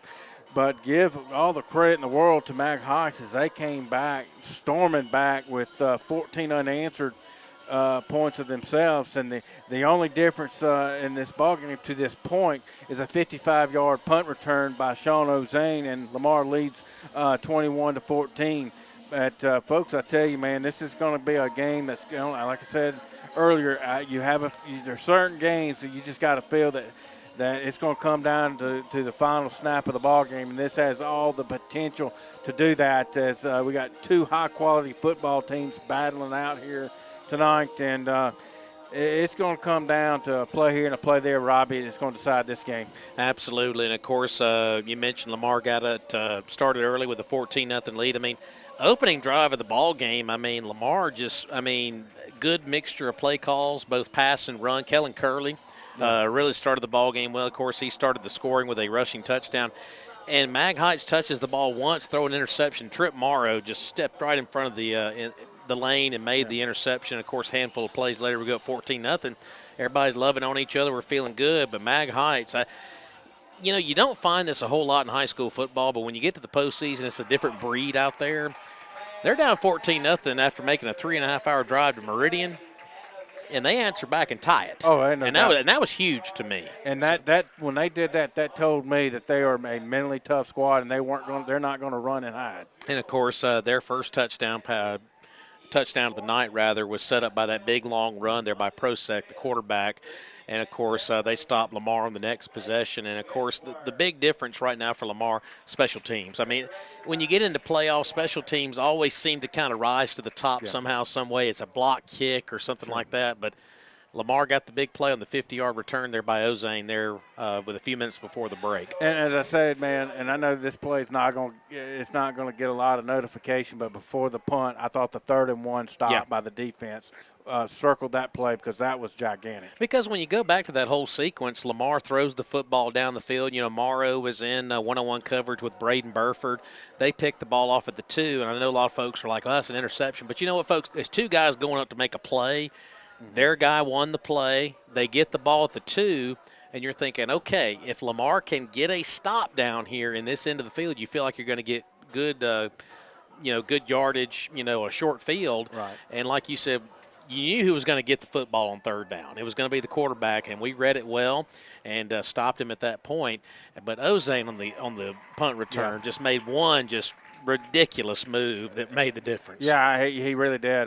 Once he made that move, he ran right by the wave of defenders from Mag Heights, and once he got through that, it was Lamar could play their fights on because he could walk. Sean Ozane could pretty much walk in the end zone. And, Drew, of course, you had a lot of keys to this ball game here tonight, and we'll adjust those coming up here for the third quarter. I figure not a lot's going to change there, but pre-snap penalties, had a handful of those. Not as many as last week, but still had a handful. You had one offside penalty, and, you had a false start or two here or there. But we had, I think, 3 or 4 overall, but still they're there, obviously. Well, and that's, they're there, but as I'm sitting here thinking about it, I mean, they haven't killed us yet. Not yet, 3 yeah. or 4, you can live with that. The way this game is going, I said my keys before the game started. I said, keep things simple. Yeah. I think for the most part, we've kept things simple for Wyatt Bond. I said we had to win on third down. I think we've done a pretty good job of that as well. We had several big-time third down conversions. And I said, obviously, keep the pre-snap penalties to a minimum, and I think we've done that. So, I mean, overall, I think, there's not too many things I can think of. Defensively, yes, we gave up a couple of big plays, but, folks, I mean, when you've got a quarterback that you're having to defend like Prosek for Mag Heights, I mean, this young man, Cole Prosek, this young man, I would almost say that he may be one of the best quarterbacks we've seen this year. He's got a great arm. We've seen a few, but this young man might take the cake. You're going to give up some big plays, and that, but defensively we've answered the bell when we've had to, and just a well-played half by 2 really good football teams. Absolutely, and of course there was a lot of guys that that really played well in that first. I thought Ty Harrington was great. He got some big touches early in the ball game that kind of got the offense going. Kellen Curley, 2 rushing touchdowns. I mean, we talked about Sully Reed. We've tried to get him involved some. I know he missed an opportunity maybe down the field. He had a catch there toward the end of the second quarter when we tried to get something going there late. But, Harrington and Curley, those guys, I mean, guys you didn't expect, but they made some big plays. Well, I mean, the situation has dictated itself. They've stepped up. It's a couple of guys you wouldn't think would have done the job that they've done in the first half. But, hey, just like last week, I mean, it was Aston Jones stepped up. Now this week it's Curley. And Harrington and of course Trip Morrow's going to do Trip Morrow things. Yeah, he's going to do those type things. But Ozane has played a really good first half. Forget the punt. Yeah, but before the punt, he had several good plays, both offensively and defensively. And like I said, man, we got 2 high quality football teams duking it out in this first half. I mean, it's neck to neck. It's anybody's ball game. And you go back to Sean Ozane. He's one of those guys who's not going to light up the stat sheet, but he makes those big third down type plays. He makes those big chain moving type plays for Lamar, and he's made those type of plays here tonight. And for Mag Heights on their end of things defensively, to be honest with you, I think they played probably the best secondary against our Lamar receivers anybody's done this year. I couldn't agree more. I think you're absolutely right, Robbie. I mean, Mag Heights. I mean, they can smell the gum that our guys are chewing. Yeah. I mean, they're on our guys. They're with them step to step. But I'm more, like I said, Mag Heights. I'm very impressed with them for the mental toughness that they showed, getting down 14-0 early in the ball game on the road, playoff game, and my gosh, I mean, it was just like, they got down 14-0, but like, okay, whatever, and they scored 14 points and tied it at the end of the first quarter. And folks, it's been game on ever since. Remember, Lamar will be kicking the ball away to Mag Heights when we open up the third quarter. So Prosek and the offense will get going in the third quarter when we get to that point here in just a few moments. But Lamar leading at 21-14 here at the break, going over college football again tomorrow. But first, bottom of the third inning in the Fall Classic between the Rangers and the Diamondbacks. They are tied at 3. So a lot of runs scored early in that one tonight as they are in the bottom of the third inning. And actually the Rangers have the bases loaded right now in the bottom of the third inning. And, Rob, I love that because it's 2 teams that you don't see, two different teams playing in it. Absolutely. College football tomorrow in the Southeastern Conference. As far as the top 25 is concerned, you got a top 25 matchup at the Pac-12. A 2:30 game tomorrow. Number 8 Oregon is at number 13 Utah. Oregon coming off of that tough loss a couple of weeks back to Washington. But, man, Bo Nix is having one heck of a year out there for Oregon. Yeah, he really is. I mean, he like I said, I don't know. The Bo Nix at Auburn compared to the Bo Nix at Oregon. I mean, Oregon got the best end of that deal. You darn right.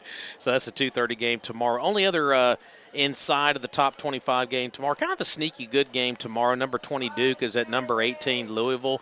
Of course, Duke coming off of that ball game against Florida State, where Duke played Florida State very well up to a point last week. Yeah, I think the game changed, I think, when Leonard left, the game hurt. So. Yeah, absolutely. So those are the only games inside of the top 25 where two teams from inside the rankings are playing each other. As far as the SEC is concerned, Vanderbilt at Ole Miss tomorrow night, 6:30. Ole Miss shouldn't have any problems. No, I mean, it's you look at the SEC schedule. It's pretty dull this weekend. As Rob alluded to, Ole Miss playing host to Vanderbilt. I got Ole Miss running away with it plus the points. Well, and Ole Miss is, after this week, Drew, it's not going to get any easier. You got Texas A&M, and then you got to go to Georgia. So we're going to find out a little bit about Ole Miss after this week. So beyond that, you got Mississippi State at Auburn State. Hey, they got to win last week. That's all that matters. Some way. I don't care how it looked. I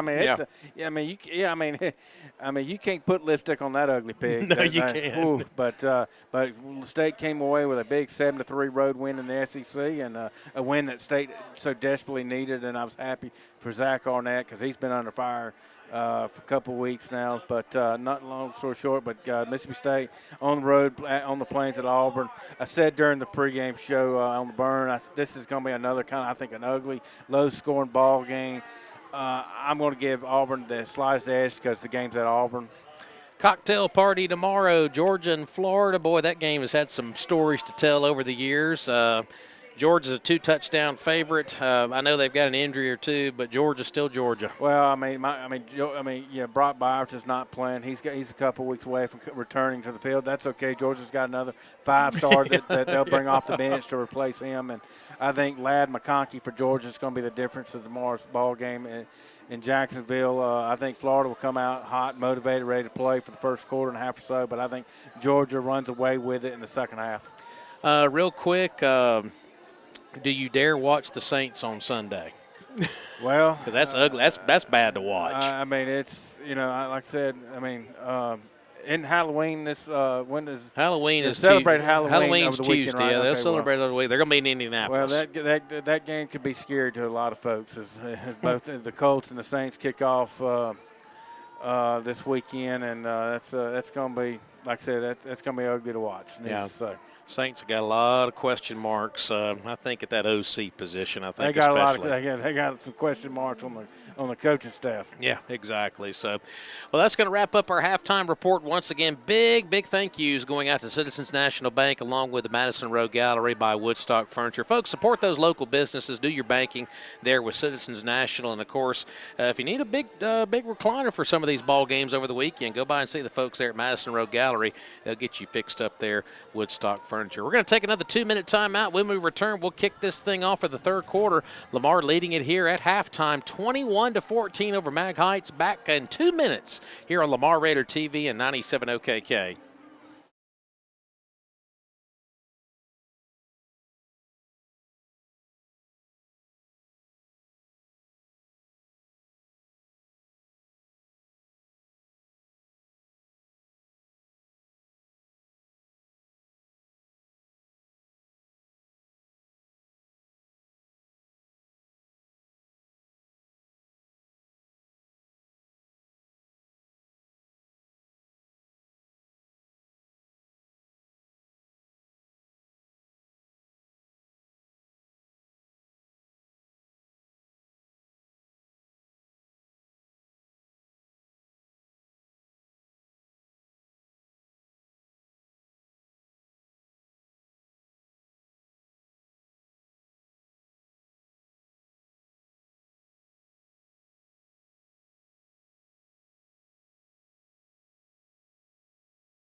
Coach Madden just texted me and said that Brett Bielema is at the Starkville game tonight.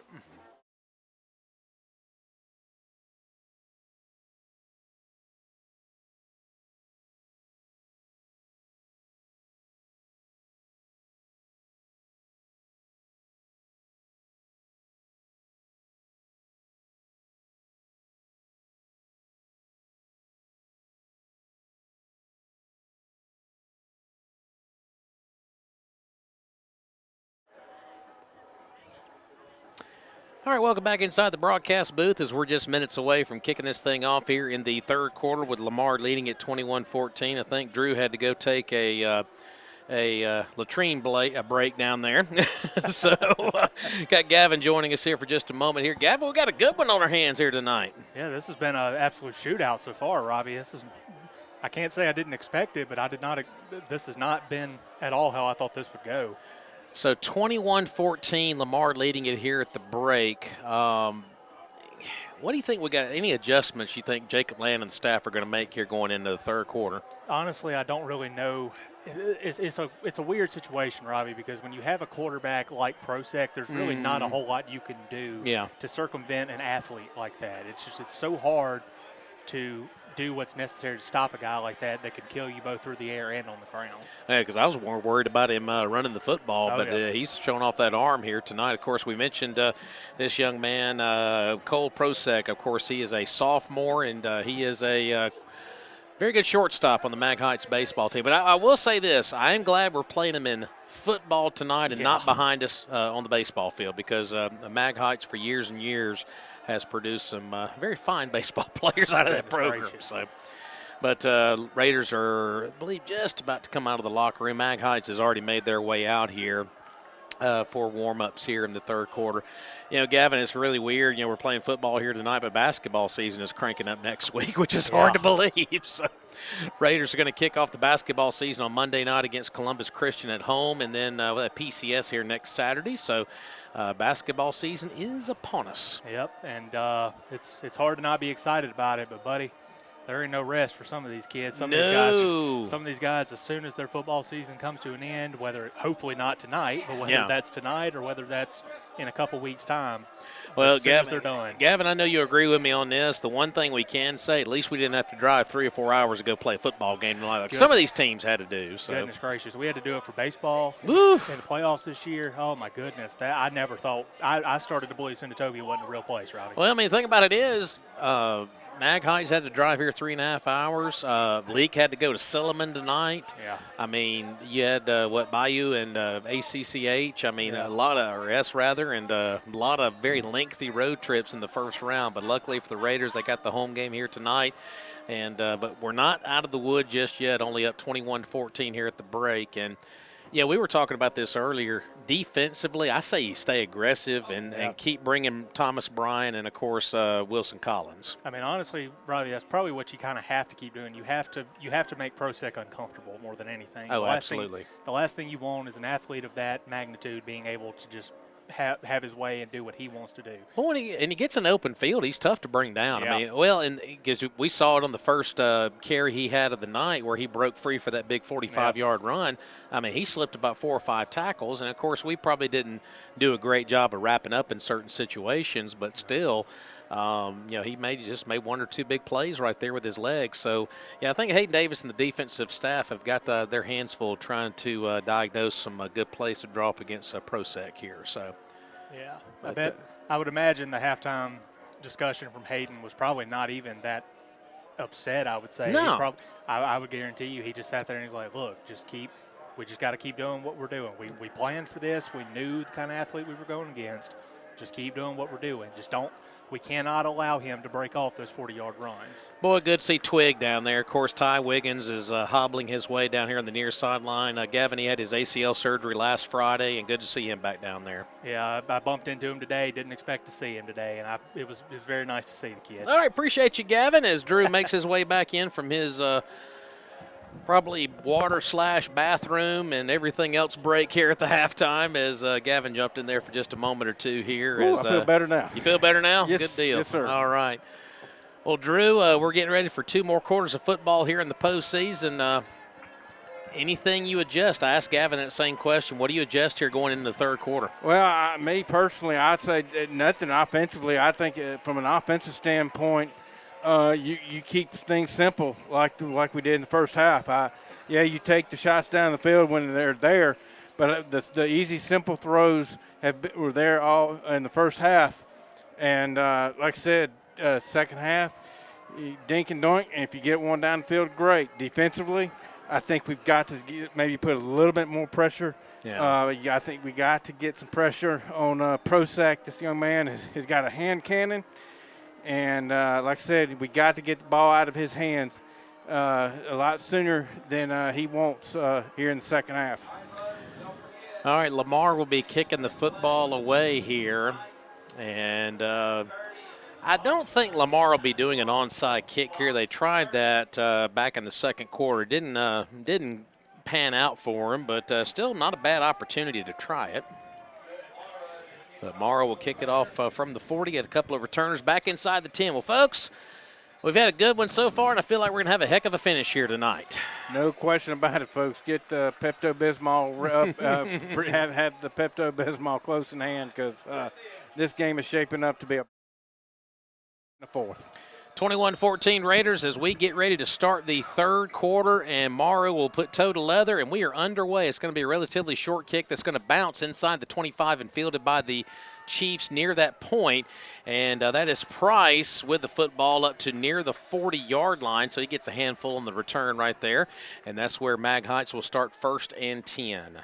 Well, defensively for Lamar, I mean, like I said, it just played in the first half they gave up a couple of big plays, but you're going to do that when you've got a quarterback like Mr. Prosac. This is a young man that's got all the abilities in the world. Halftime score in 6A Academy football, Hartfield 40, JA 0. Oh, my God. At halftime. Oh, my God. Hartfield's on a mission, boys. Looking to wrap up an undefeated regular season. 1st and 10 now for the Chiefs back here in Meridian at the 40. And here's Prosac. The quarterback keeper is going to be 8 up. He got 8 up back at the 36-yard line. I tell you what, Brian and the defense diagnosed that play very well. Also give a little credit there to Cooper Rancier, who actually made first contact there, Drew. That's going to be a loss of 3 yards. Yeah, I mean, the Lamar defensive line really did a great job there of getting some penetration in Mag Heights' backfield right there. So 2nd and 13, great way to start out this third quarter defensively. All right, Prosac will have a running back in the backfield, and that is going to be Spencer. He's got 3 receivers to the far side, none to the near side.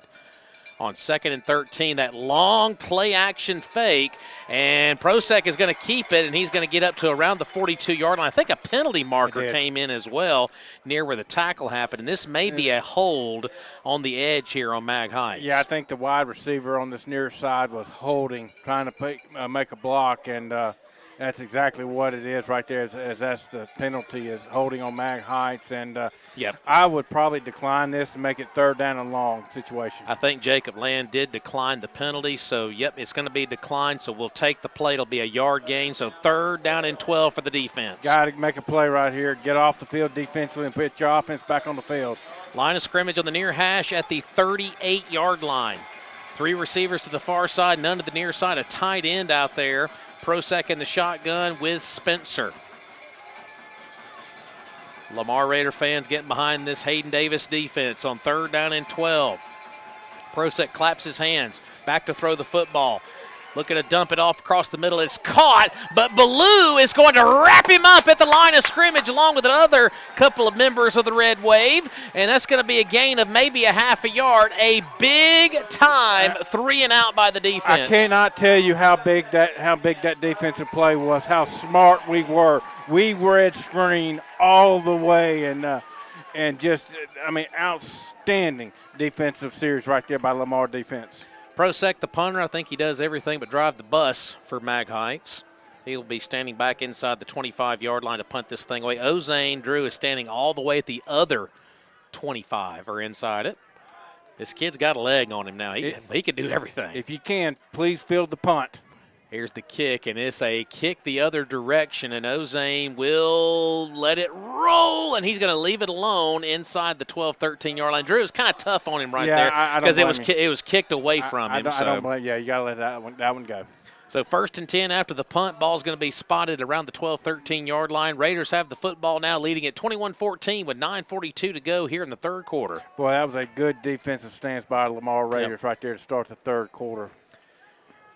All right, Jones will be in at running back. Let's see the playmakers out there. I see Reed, Hart, Morrow, and I believe there might be one other one, but we'll unravel it as we go. 1st and 10. Once again, line of scrimmage at the Lamar 13-yard line. Far hash mark as the Raiders move right to left here on the broadcast. Man in motion now. Here's a little pitch play on the speed sweep. Morrow cuts it back inside. He'll cross the 15 and be gang tackled across the 15 at around the 16.5. So a handful on the pickup there on that little speed sweep. Man, I mean, it didn't look like it got much, but, I mean, the way they're spotting it, that's a good 4 or 5 yards right there on first down. You'll take that. Drew, we've ran that play a pretty good bit this year, just a couple of times here tonight. Yeah, I think teams have obviously watched film, and I think that little pitch play has they know what we're running. Here's Ashton Jones trying to find some running room, and he is going to get up to near the 19-yard line. Going to be a gain of just 2, and that's going to set up a gigantic third down for the Raider offense. 3rd down and 3. Yeah, I keep waiting for Ashton Jones to get going. I mean, he's been close a couple of times, but you just got to give credit to the defensive line for Mag Heights. I mean, every time he touches the ball, I mean, it seems like they've been on him. Big third down here for Wyatt Bond and the Raiders. 3 receivers to the far side, none to the near side. Jones is in the backfield. Reed is your H-back blocking behind the line of scrimmage. Bond checks off to a new play on 3rd and 3 from the Lamar 20-yard line. I think it would be a good opportunity to throw a screen pass here to Ashton. Bond waits on the snap, hands it off to Ashton Jones. He's got the first down and almost broke free for a big one. But he gets the first down across the 25 to the 27. He was about a tackle away from going to the house. Did somebody actually get him, or did he trip over his own feet right there? 'Cause I don't know. Somebody got a hand on him. It looked like, I mean, it was just a shoestring type of tackle right there, and he was off to the races. So a 3rd down and 3 conversion by Ashton Jones on the ground. Line of scrimmage is at the Lamar 27. Here's Jones again on the handoff. Makes 1 or 2 cuts, crosses the 30, and he'll be stopped at around the 31-yard line. Give him about 3 there on first down as the clock runs, Drew, under 8 to go in the third quarter, 21-14 Lamar. And like I said, you know, he really didn't touch the ball a lot in the first half. But I tell you, you got to run him here in the second half. I mean, they gave him, I mean, heck, back close to 4 yards right there. But I like the way Coach Jacob Land is getting involved early in this third quarter. 2nd and 6 from the Lamar 31-yard line. Jones remains in at the ball game at running back. Here's the snap. Handoff to Jones once again, running down here to the near side, and he's fighting. He might have got a yard at most up to the 32, and that's going to set up a 3rd down and close to 5 to go here.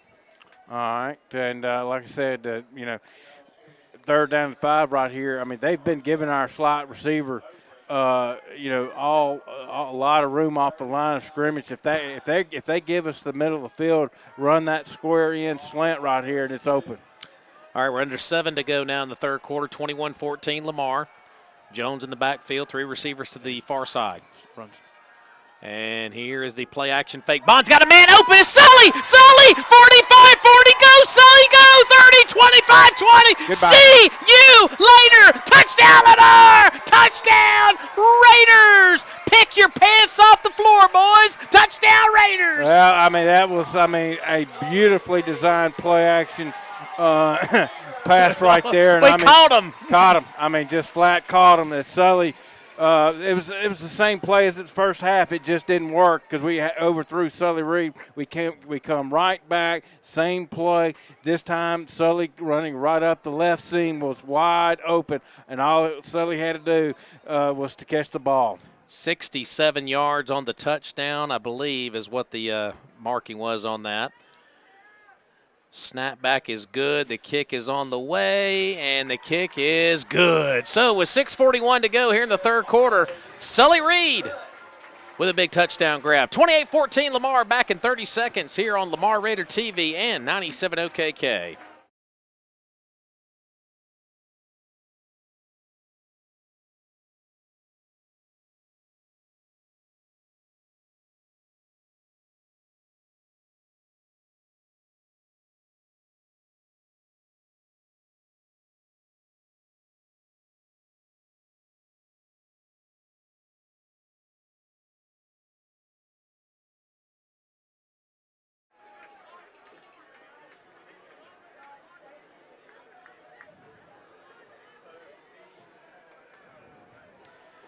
So Sully Reed, the youth movement continues here at Lamar. I tell you what, Drew, it was all about the youth movement right there. Ashton Jones with a couple of nice carries on that particular drive, and then the big home run ball literally to the home run hitter, Sully Reed, for a 65-plus yard touchdown reception, and Lamar goes up 28-14, 6:41 to go in the third. Well, you couldn't have scripted a better start to the third quarter for your Lamar Raiders, as Lamar has regained its 14-point margin. But, folks, we got a long way to go, okay? Lamar led 14-0 early in this ball game, and Mag Heights seemed like it didn't take very long to tie it at 14. So, a long way to go, but Lamar right now looks good to open up the third quarter, leading 28-14. Yeah, we talked about the ninth graders in the pregame show tonight. They may make a big difference. They sure as heck did on that drive. Here's the ensuing kick. Mag Heights will return it across the 30. Oh, boy, Price is across the 40, and they're finally going to get him down to the 42-yard line. I'll tell you what, these Price kids are something else here for Mag Heights. I know we talk a lot about Prosec, but I'll tell you what, they're athletes. The Prices are pretty good. The prices are definitely right on that. Yeah, no doubt. On Mag Heights, and well, folks, I tell you, if you're just tuning in, been out to dinner on a Friday night, Lamar leads at 28-14 with 6:32 left to go here in the third quarter. Moving left to right go the Chiefs now in their next possession. 1st and 10 from their own 42, 43-yard line. We got a whistle and a pre-snap penalty on Lamar. Somebody lined up in the neutral zone on first down. Well, we've had a handful, not as many as we did last week, but, Drew, that's going to open up the playbook a little bit here for Mag Heights on 1st and 5. Yeah, there's no question about that. First down and 5, and like I said, if you remember correctly, in the first quarter, you know, they had a pre-snap, and then the first play after the pre-snap, they had a 1st and 5. They took a shot down the field to the tight end. So 1st and 5 now, up to around the 48-yard line. Prosec is going to hand it off, and it's going to be a first down carry into Lamar territory down to the 45. On the carry right there was Mobley once again. He's touched the ball a handful of times. So now after the 5-yard penalty, a run mixed in, they're already in Lamar territory, first down. Well, this Mobley kid definitely for Mag Heights, I mean, he's got a lot more speed than the number 33, Blake Spencer. Every time Spencer got the ball first half, it seemed like he was real slow. But this Mobley kid, he's got some above-average speed. From the Lamar 43, here's Mobley again, and this time he's going to be wrestled down at around the 40-yard line. That big red wave comes in there to make the stop once again. Last man out of the pile there, who else is the mummy but George Ballou. Well, right now, and I hope he's okay, he is coming out of the ball game right here on 2nd down and 8 coming up for Mag Heights. We've got 5:40 left to go in the third quarter. Lamar leads 28-14.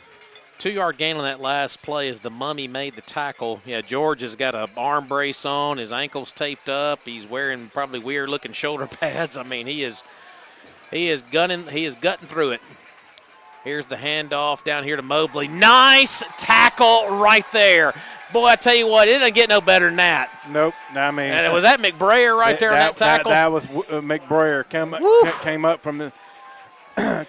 up from his safety position and really read that play awesome, and got a nice stick right there on 2nd down. 3rd down and 9 coming up for Mag Heights. All right, we're under 5 to play here in the third quarter. 3rd down and 9 after that 1-yard loss. But, man, what a tackle by McBrayer. I mean, Drew, he wrapped up around his waist and just drove him to the ground. I mean, he apparently read that play from the start because he came up, I mean, read it very, very nicely. 3rd down and 9 now. Man in motion to the far side. They're going to hand it off. Actually, they're going to throw it out of the backfield there. And nice tackle over there by Drew Mitchell. Drew Mitchell came in there and made the stop for the Raiders. They are going to gain yardage inside the 40.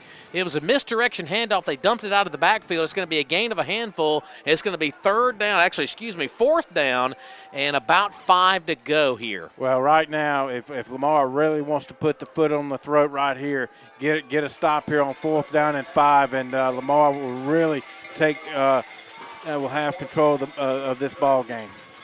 4th down, we'll call it a short 5. How about that? At about the 37. Raider fans come alive here on 4th down for the Hayden Davis defense. Can they answer that bell one more time? On 4th down, they give it to Spencer, and somehow, some way, he gets the first down. Great vision by Spencer. He made about 2 or 3 cuts. Like I said, he's not blessed with ungodly speed, but great vision he is, and he gets the first down. Well, right there, defensively, Lamar. I mean, respectfully so. I mean, they had a defense called thinking about the pass, and they just handed it off to Spencer right up the gut. Give credit right there to Spencer. He made a couple of cuts and got into the secondary. So move the chain for Mag Heights. That'll silence the crowd momentarily. It'll be first down now for Mag Heights. Prosek will run the football on the far side, gets behind a couple of blockers. He's still on his feet all the way down just inside the 15-yard line. He was like a pinball over there in a machine as he bounced off of would-be tacklers for another Mag Heights first down. Well, that was just a designed quarterback run right there as Prozac just simply ran that one off the left side and was able to cut it up the field, got a couple of blocks as well, and got pinball all the way down pretty deep into Lamar territory now, folks. The ball spotted. It's kind of hard to see. About the 12. Around the 12, okay. About the 12. I can't really tell, but bottom line is Mag Heights got it 1st and 10 at the Lamar 12. Red zone opportunity once again by Mag Heights. They've been pretty solid in the red zone so far here tonight. Prosek rolling out to the far side. He's going to throw the football. He had a man wide open. Had a man wide open in the middle of the end zone, but overshot him. He had a would-be receiver, and guess who? It was Jackson Price once again. And, boy, that was a gimme touchdown there, 2nd and 10. Boy, looking down at Coach Hayden Davis, the defensive coordinator for Lamar, he was absolutely beside himself right there because somebody busted the coverage defensively right there. 2:47 to go in the third quarter. Lamar 28 and Mag Heights 14. That score is in jeopardy, 2nd and 10. For Mag Heights at the Lamar 12 with Prosek in the shotgun. Price in motion down here to the near side. They're going to hand it off to Spencer once again, and Spencer is going to be tripped up at around the 10, maybe the 11-yard line. Coming here to make the tackle, I believe that was Curley once again who made the stop. So gain of a yard, a 3rd down and 9 coming up. Well, they tried to go off tackle on the left side again, and when Spencer gets the ball in that one 4th down run, he just seems kind of slow. Yeah. And it's like I said, you take it anytime when he gets the ball. 3rd down and 9 from the 11-yard line. Prosek on the quarterback keeper to that far side. He ran to the short side of the field, got a handful. He's not going to get the first down. Let's see where they mark him down at. I think they're going to mark him down at about the 6, maybe the 7, and that's going to bring up 4th down and I believe maybe 5 to go right here. And, folks, I mean, a fast-moving third quarter. We're already at 1:45 left to go here in the third quarter and a humongous 4th down, 4th and goal situation. 4th down and about 4 for Lamar. Raider fans come alive here on 4th down and 5 from the 7. Prosek in the shotgun. Spencer is his running back. Where's Price at? He is in the slot on the near side of the field. They're running out of time on the play clock, and Mag Heights will call a timeout. We'll take it with them. 1:22 to go here in the third quarter. Big 4th down play coming up after this on Lamar Raider TV and 97 OKK.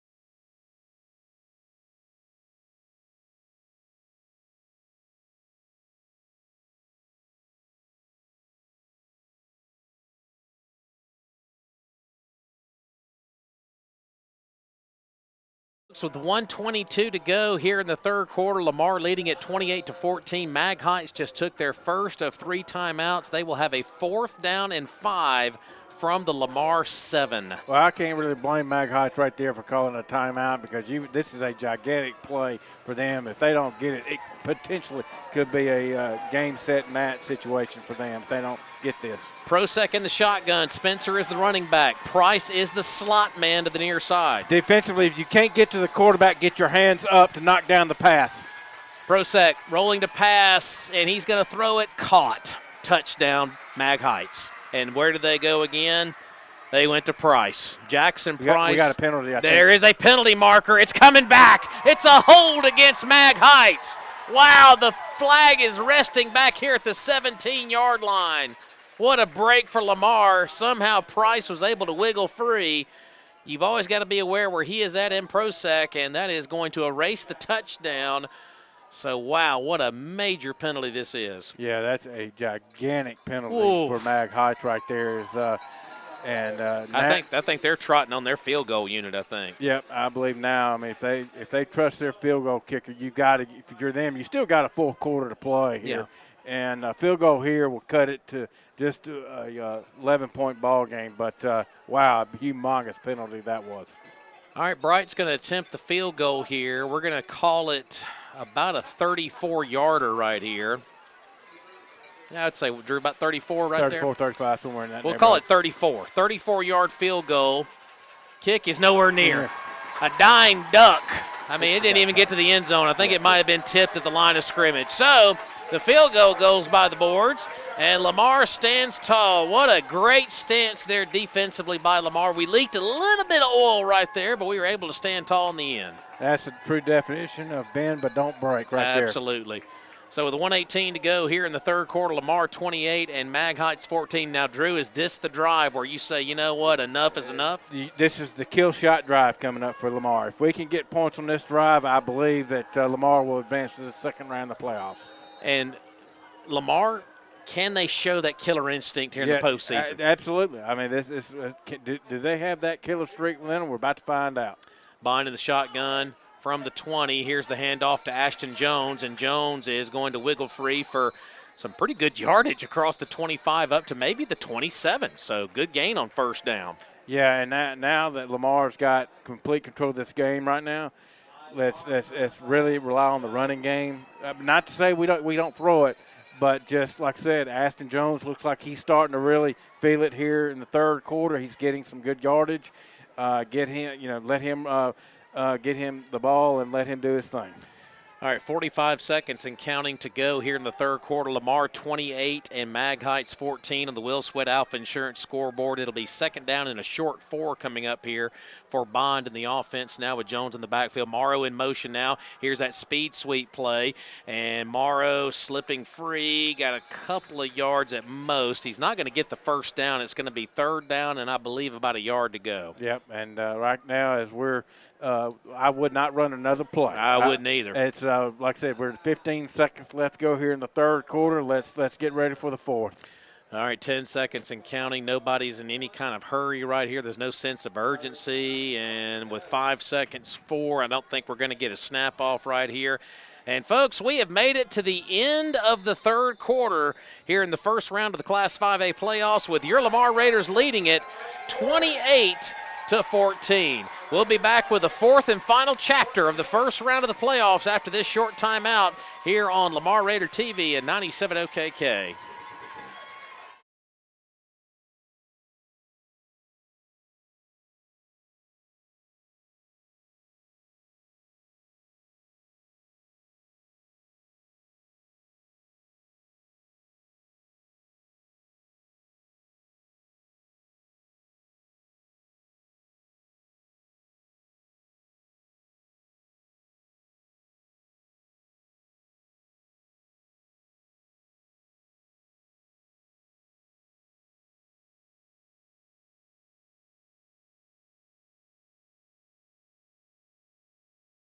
Play basketball next week. Who's it going to be, the Raiders or the Chiefs? We're going to find out after one more quarter of football as Lamar leads Mag Heights 28-14. Drew, as we get ready to start the fourth quarter, Lamar will have it third down and about a yard coming up inside their own 30. Well, like I said, Lamar's getting ready to start this fourth quarter leading 28-14, but now's not the time for Lamar offensively to get conservative. Continue to be aggressive.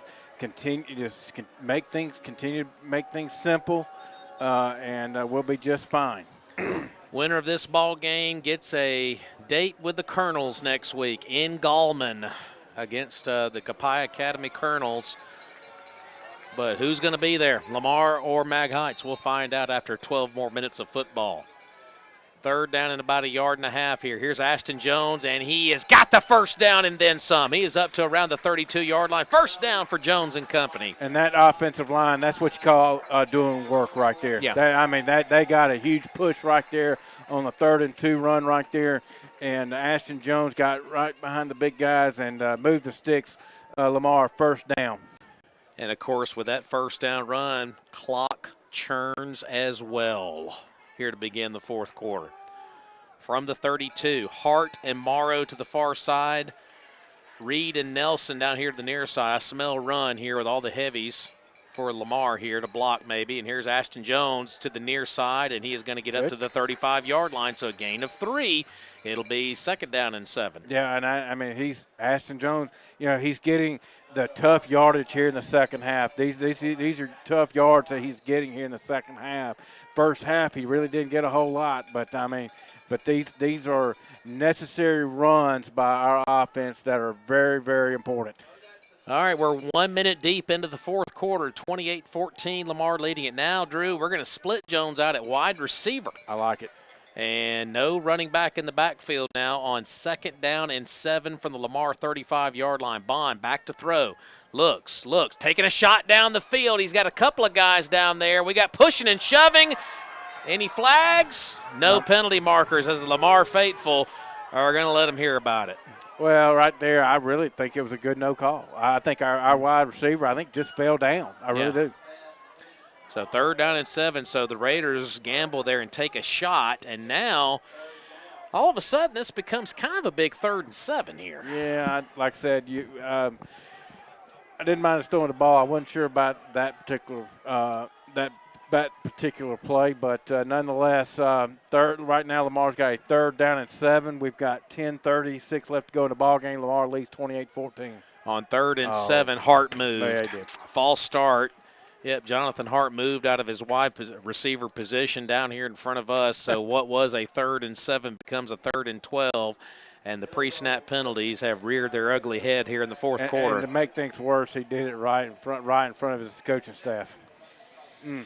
So now that marks the football back to pretty much where this whole drive started, back inside the 30. Well, now you ask Wyatt Bond, be smart right here. Be smart right here. All right, personnel into the ball game. Hart's going to be out there. I see Ashton Jones. You got Harrington, Reed, and Morrow are your playmakers. I wouldn't be shocked if this is a run with Ashton Jones right here. 3rd down and 12, and Bond is going to throw it to the far side of the field on a little screen play to Harrington. Harrington's got yards. 40, 45, he's off to the races. 40, 35, 30, 25, 20, 15, 10, 5. Touchdown, Lamar. Touchdown, Raiders. Wow. 71 yards. Is there any flags down anywhere? Well, what a call. Touchdown. What a call right there by Coach Jacob Land, folks. MAIS defensively, it looked like they came on a blitz right there, and we threw a wide receiver slip screen to the blitz side. And, folks, that could be the dagger here at Great Cobb Field. So Harrington continues his big night on 3rd down and 12. The Raiders with a big play from Wyatt Bond, and Harrington with those yards after catch. All right, waiting the extra point here with Bond and Morrow. As the snapback is clean, the kick is on the way, and the kick, she's good. With 10:20 to go in the ball game, Lamar is at the dagger. We'll find out. 35-14 with 10:20 to go in the ball game. Back in 30 seconds here on Lamar Raider TV and 97 OKK.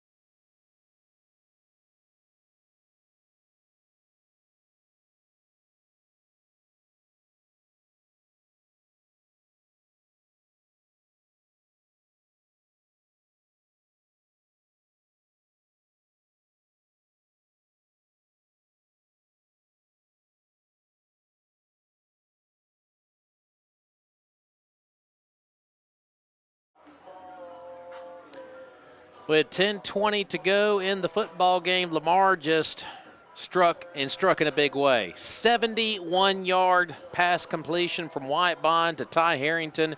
Lamar leads at 35-14. And Drew is at the dagger shot. We'll find out. Yeah, I mean, like I said, Lamar up by 3 scores now with 10:20 left to go in the ball game. And now it's a ground ball kick that, boy, Mag Heights almost fumbled it back to Lamar. We tried that little rugby kind of ground ball kick as Max Hinton was actually able to recover it at the Chief 43-yard line. Well, on the other side of the coin right there, that Mag Heights was able to jump on the football, and they've got really good field position to start this drive. I mean, listen, folks, this is a very explosive offense with Mag Heights and this quarterback, Cole Prozac. They're starting this near about the 44-yard line. Prozac back to pass, and we're bringing a blitz on, and they're going to dump it across the middle there. But nice job by Brian of taking him down up near midfield.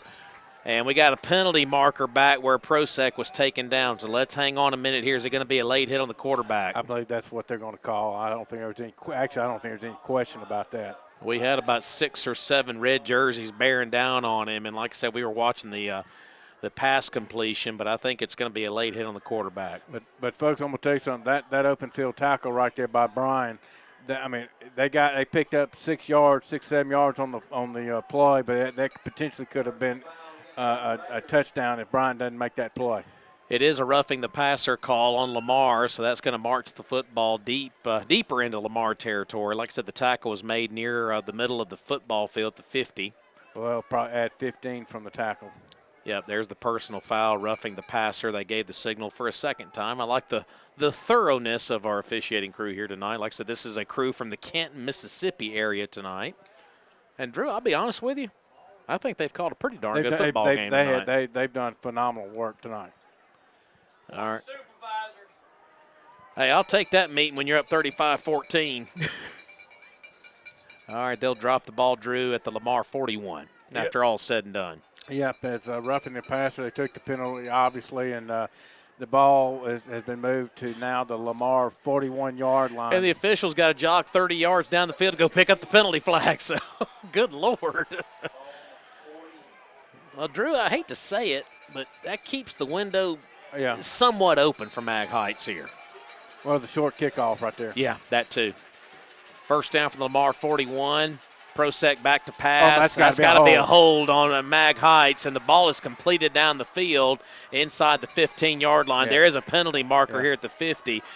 Vinnie Mac would have been proud of that one right there. You signed him to a WWE contract. 67 got his money's worth. Oh, my God. That's a WWE contract hold right there if you've ever seen one. Oh, my God. Dylan Burkhead, the big offensive lineman, might as well have suplexed somebody there in the middle of the field, and that's going to be an obvious hold. He's got his arms outstretched, but it was pretty darn obvious what he did. I mean, come on, man. Just say, hey, man, I got my money's worth, and move on. So they're going to march it back the other direction. I'm actually surprised there's only one flag because I thought that type of hold you see 3 or 4 flags. They'll drop the ball back on the Chief side of the 50 at the 49. So it'll be 1st and 20 right here with 9:51 to go in the ball game. Lamar leading at 35-14 on that Will Sweat Alpha Insurance scoreboard.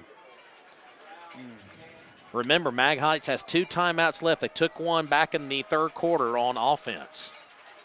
1st and 20. Prosec's going to throw the football. It's completed down here to the near side. Nice tackle. Yeah. Nice tackle there by Trip Morrow. Morrow came in there with a nice tackle there on the would-be receiver Max Hinton, who only got a yard to midfield.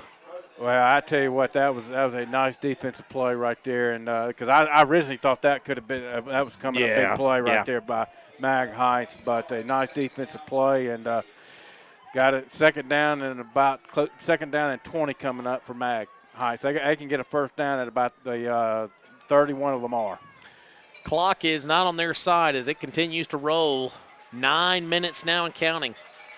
Second down and near 20 to go. They're going to throw it in the backfield. Price is looking for that double pass down the field. Ball is floating up into the air, and, yep, that's going to be flags everywhere on Lamar. Folks, listen to me when I tell you this. I think that's a good pass interference. Exactly.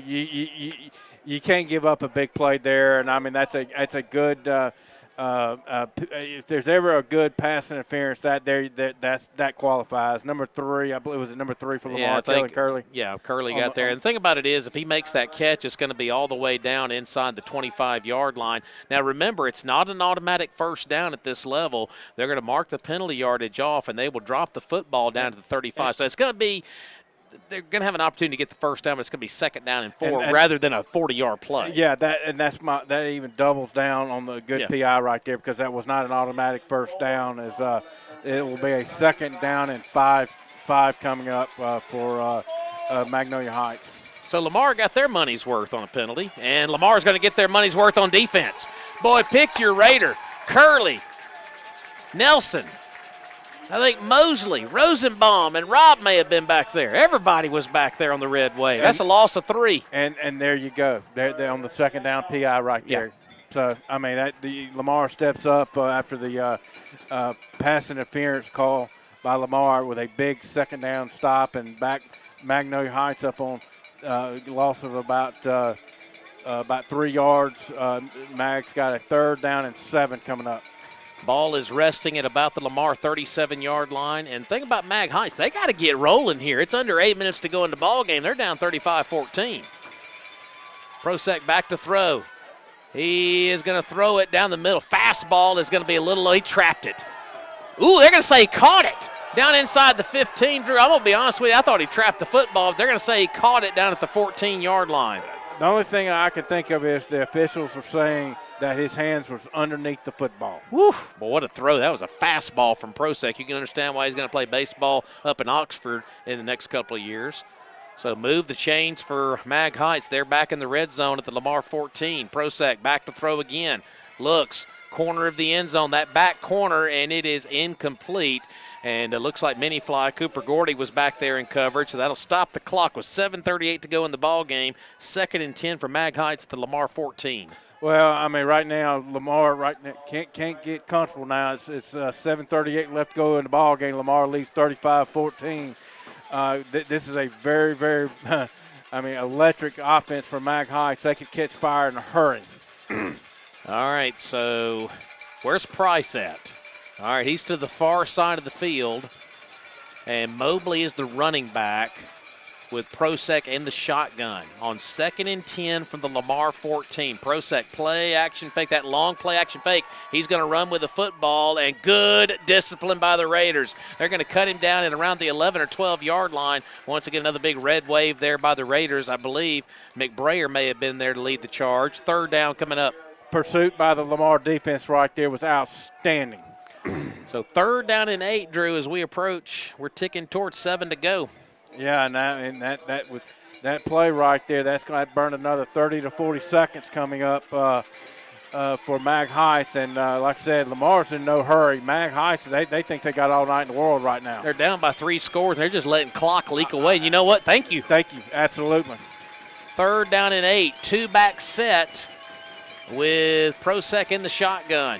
3rd down and 8 play. Another long play action fake. Prosek in the far corner, and it is – did he catch it? I think he did. Sure did. Goodness gracious, what a throw and catch down there in that corner of the end zone. And if I had to bet all these bowls of mixed nuts and everything, that was probably Price again who made the catch. Well, I wouldn't doubt it, but, man, I'm telling you, man, that is a tough throw and catch. And, I mean, because we were – once again, we were all over that defensively, and they just made a play. All right, Prosek is something else, folks, and this guy's just 10th grader. So you folks up in that 5A district in the north, Starkville, and everybody else, you got to deal with this guy for 2 more years. Man, I'm telling you, man, that's gosh almighty. They're going to go for 2, it looks like.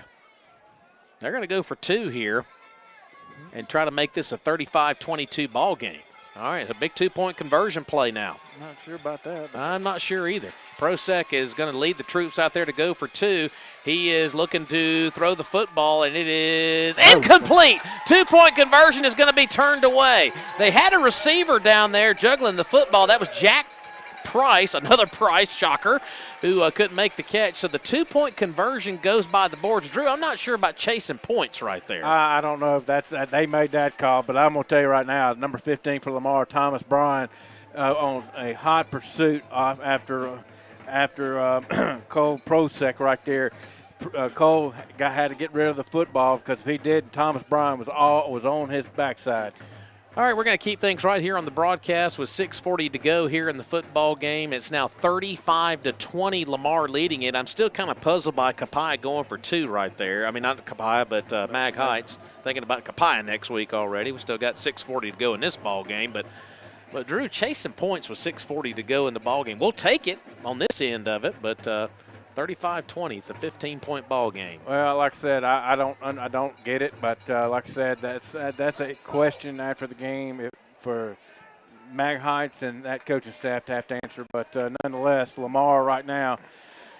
Have everybody up to the 50. Have the hands team ready. Absolutely, because I mean, right now, I mean, Mag Heights down 2 scores now, down trailing 35-20. They've got to do an onside kick right here because time is not in their favor.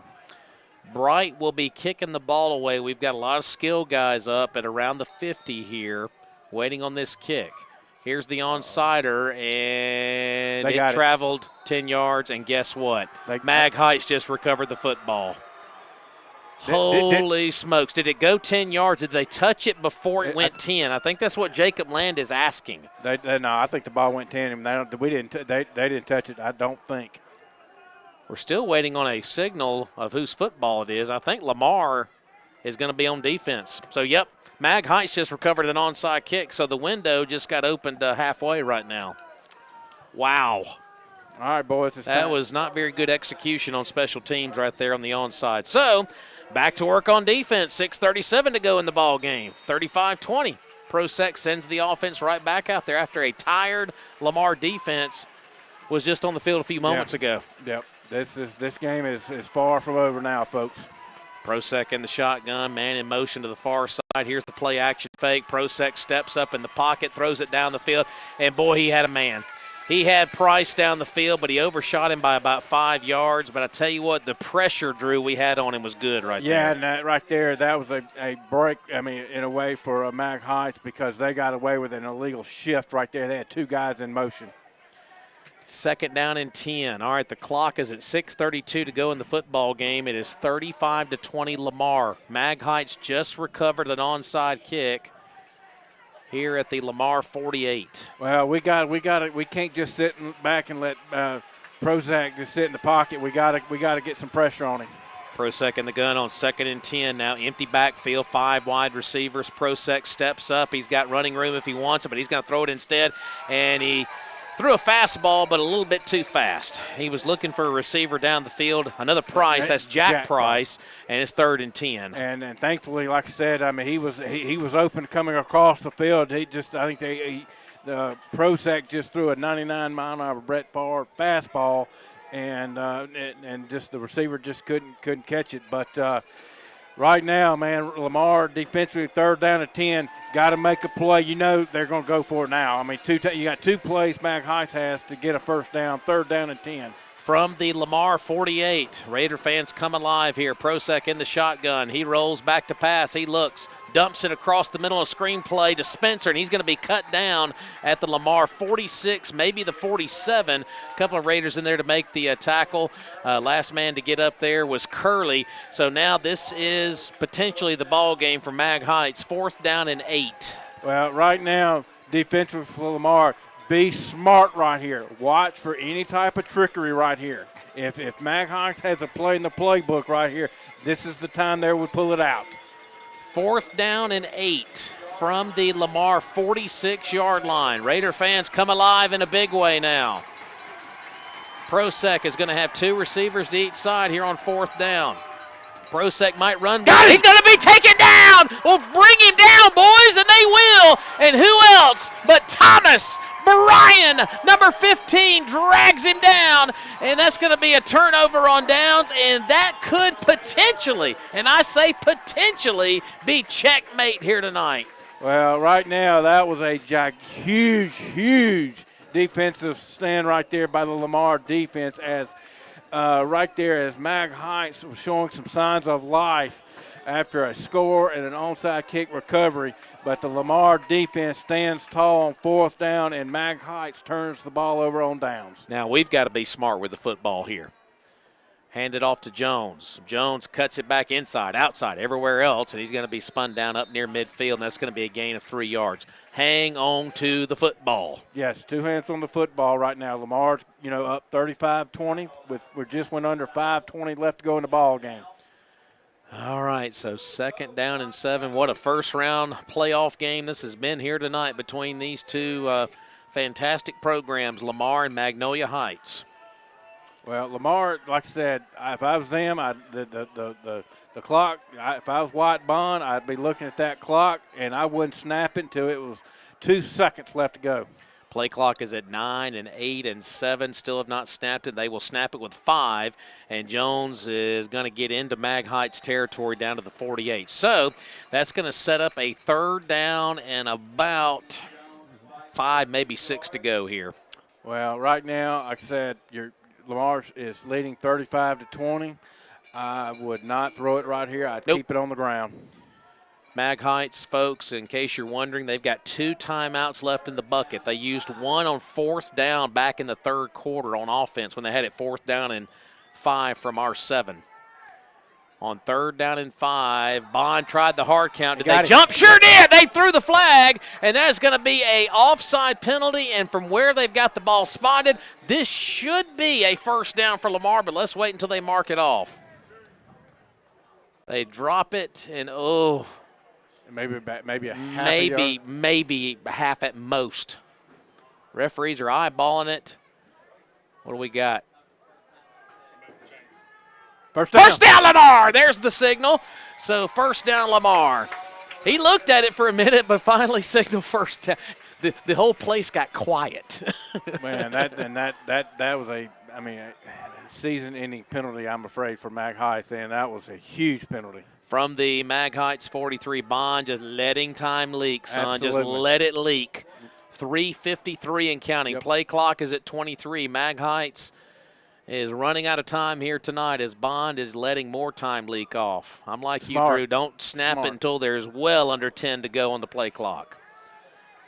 And now they will take the snap with 8, and here's the handoff to Curley, and he will rumble down the field to about the 38-yard line.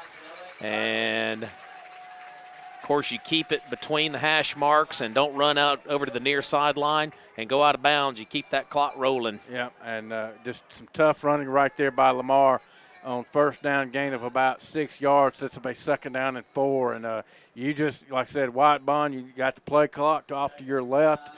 You don't snap it till 2 seconds. 3 minutes now officially and counting right now. 3 minutes to go in the ball game. 2nd down and 5 now for the Raiders. 38-yard line. Jones in the backfield on 2nd and 5. They're going to hand it off to Ashton, and Jones looking for running room. He's got it! 30, 25, and he got off to the races in a hurry. Down to the 15-yard line. 1st down Lamar, 1st down Raiders. And this right here, folks, is the put-them-away drive. This is how you put a team away right here. That you run the ball and you don't give it back to Prozac right here. You probably now, of course, they got a couple timeouts, but at this point it's probably irrelevant. It's pretty much game, set, match. But just run a couple plays, take a knee, let's get out of here. Raiders obviously taking their time here in the huddle now. They will break huddle with 15 on the play clock, 2:24 and counting on the game clock. Jones in the backfield on 1st down and 10 for the Raiders at the Mag Heights 15-yard line. Here's the handoff to Jones, and Jones getting behind that offensive line who's done a marvelous job here tonight. And Jones is going to get it down to inside the 10. I tell you, that's the unsung hero of the night is those big hog mollies up front. Robbie, I was getting ready to say, every one of those offensive linemen needs the game ball. You darn right. They have done one heck of a job here tonight of playing ball. Every one of them, they have done work. That was a 6-yard gain there behind that offensive line. 142 and counting. And, folks, this thing is pretty much academic at this point, barring some just unbelievable collapse of all collapses. Here's the handoff to Jones again. Jones hanging on that football, son, and he is going to be dropped at around the line of scrimmage, and the clock continues to roll with 1:25. And Mag Heights has not taken their timeouts, Drew, because I think they kind of feel like this thing is getting academic as well. Yeah, right there, I was kind of shocked that we snapped the ball with 10 seconds left on the play clock. 3rd down and 4 here. A first down will obviously put this thing to bed here tonight, as the clock is now officially at 1 minute to go here tonight. 3rd down and 4 from the 10, as Bond tried another hard count. Boy, wouldn't that have been a way to end the ball game on a hard count. Bond takes the snap, hands it off to Jones. Jones cuts it back inside, and he is going to get the first down inside the 5-yard line. And now you can put this one officially into the win column. And now, Drew, my favorite formation in football, the victory formation. Yeah, absolutely. And like I said, take a knee and let's get out of here. Take a knee. There's no reason to run another play. Just drop one knee. Drop one knee and let's get out of here. What a heck of a win this is.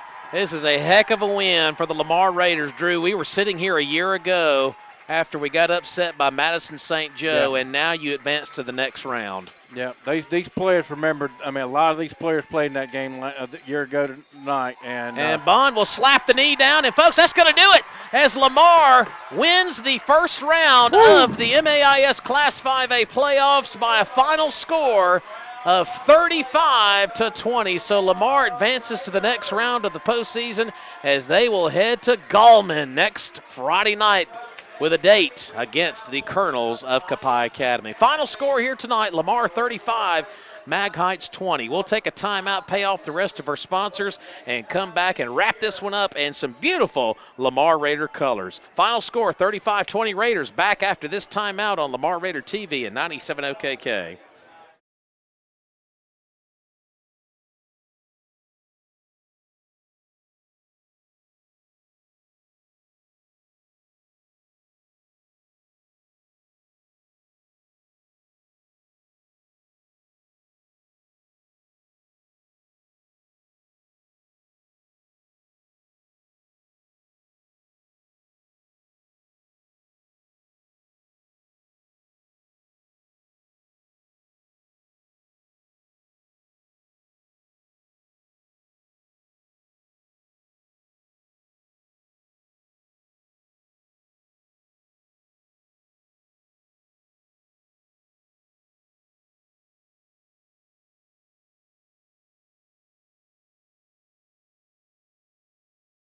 Lamar has won the first round of the Class 5A playoffs by a final score of 35-20 over the Chiefs of Magnolia Heights. And Drew, I'm just going to be honest with you as we start the post-game show. This was worth wrestling out of the hospital today at 12 noon to come out here for this football game I tell tonight. you what, man, both you and I, we kind of went into this game the walking wounded. Yeah, but, we're both not feeling too good, but pain meds helped us through it. Yeah, so. Absolutely. It was well worth it as Lamar extends their season until next week as Lamar wins this the first round playoff matchup against Mag Heights 35-20 in a game that at halftime it was anyone's ball game. Yep. But Lamar, came out in the third quarter, got a crucial defensive stop, and then offensively Lamar scored on its first offensive possession of the third quarter. They had 28-14, regained that 14-point momentum that they had to start the game and never really looked back. But, folks, I tell you, things kind of got a little hairy there in the fourth quarter as Magnolia Heights scored and then received an onside kick. But again, Lamar defense rose to the occasion, folks, and got a huge defensive stand and turned the ball over on downs for Mag Heights. And after that, it was all but over, and a sweet first-round playoff victory by Lamar Raiders. And, Robbie, I tell you, man, there's no I mean, this Lamar, coming, this time last year, in a game that we should have won and we didn't, and this field feels a lot better than this time last year. Absolutely, and I tell you what, it's very satisfying for the Raiders taking that next step forward in this process, and the Raiders go to 8-3 now, and We got a date with the Colonels next week. And, folks, I'll be honest with you, it's always tough to win on the road wherever you go, regular season or postseason. But, Drew, it's also tough to beat somebody twice in a given season. Well, and Lamar did beat Copiah Academy on this very field several weeks back, 14-7. So you know that is on Copiah's mind, as they were probably wanting Lamar next week. Well, absolutely. I mean, but then again, you know, you can say the same thing. You know, last year when you know we beat Madison St. Joe during the regular season, 28-0, and then they came here during the first round of the playoffs and beat us. So, like I said, you know, it's hard to beat a team twice in a season. And Lamar, next Friday night, they've got, you know, it's all hands on deck.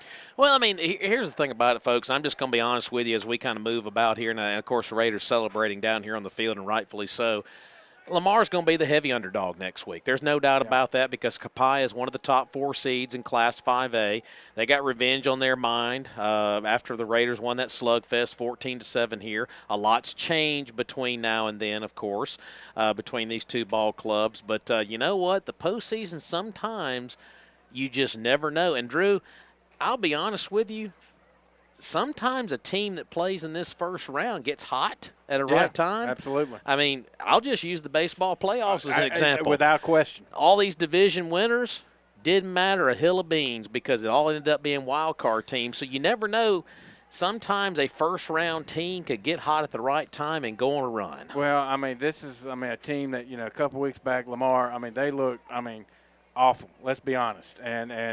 But a get-right game last week against East Rankin. We got some confidence now about us.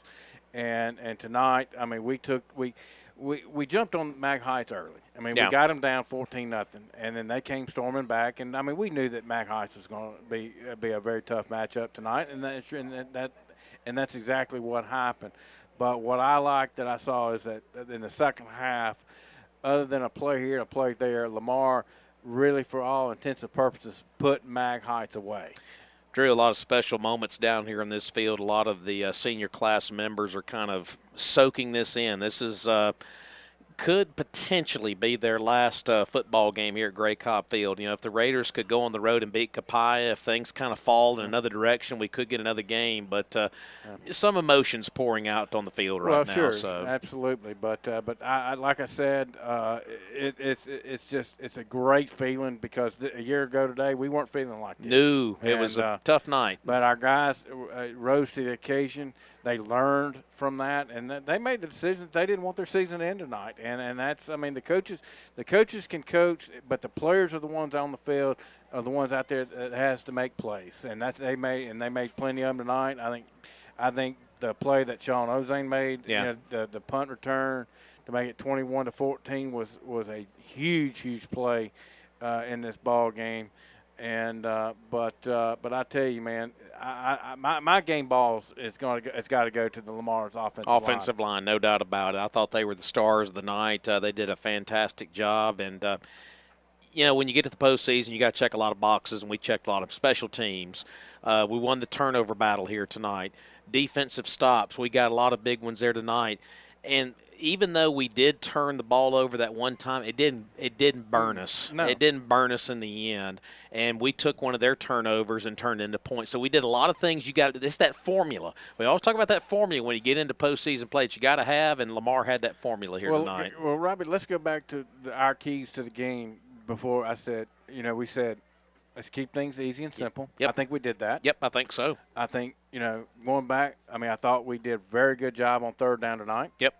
And we said that, limit the pre-snap penalties. Yeah. We do that, we've got a good chance to win tonight, and I think we did, and we were playing next Friday night. Absolutely. Well, folks, that's going to wrap things up here from Gray Cobb Field tonight. Let's thank our sponsors one more time before we scoot on out of here. Slowly but surely out of here. We ain't running down those steps tonight. No. All-Star Team Sports, Madison Express by Woodstock Furniture, or Mattress Express by Woodstock Furniture, Citizens National Bank, Madison Road Gallery by Woodstock, Trey Cross Agency, Burns & Burns Insurance Advisory Group, Van Zyverden, Will Sweat Alpha Insurance, East Mississippi Oral and Facial Surgery. Next week, folks, Lamar will be on the road for the second round, the quarterfinal round, against the Colonels of Copiah Academy, and of course we'll have the ball game right here on OKK, and of course the Lamar stream as well, starting at 6:30 with the pregame there, and of course 7 o'clock there with kickoff next week. But Drew, any final thoughts before we scoot on out of here? I'm happy for our player. I'm happy for our coaching staff. I'm more happy with the players. But yeah, we played good. We played good football here tonight. But we're going to have to play even better next Friday night if we're going to extend our season. Well, folks, that's going to wrap it up here as the Lamar Raiders win the first round of the Class 5A playoffs. Final score: Lamar 35 and Mag Heights 20. Folks, hope you have a good rest of your Friday night. Of course, be safe there on the highways and byways wherever you go tomorrow for your favorite college football game. And, of course, most importantly, on Sunday, choose the church of your choice. Final score: Lamar 35, Mag Heights 20. We'll talk to you again next Friday night with more Lamar Raider football right here on Lamar Raider TV and 97 OK.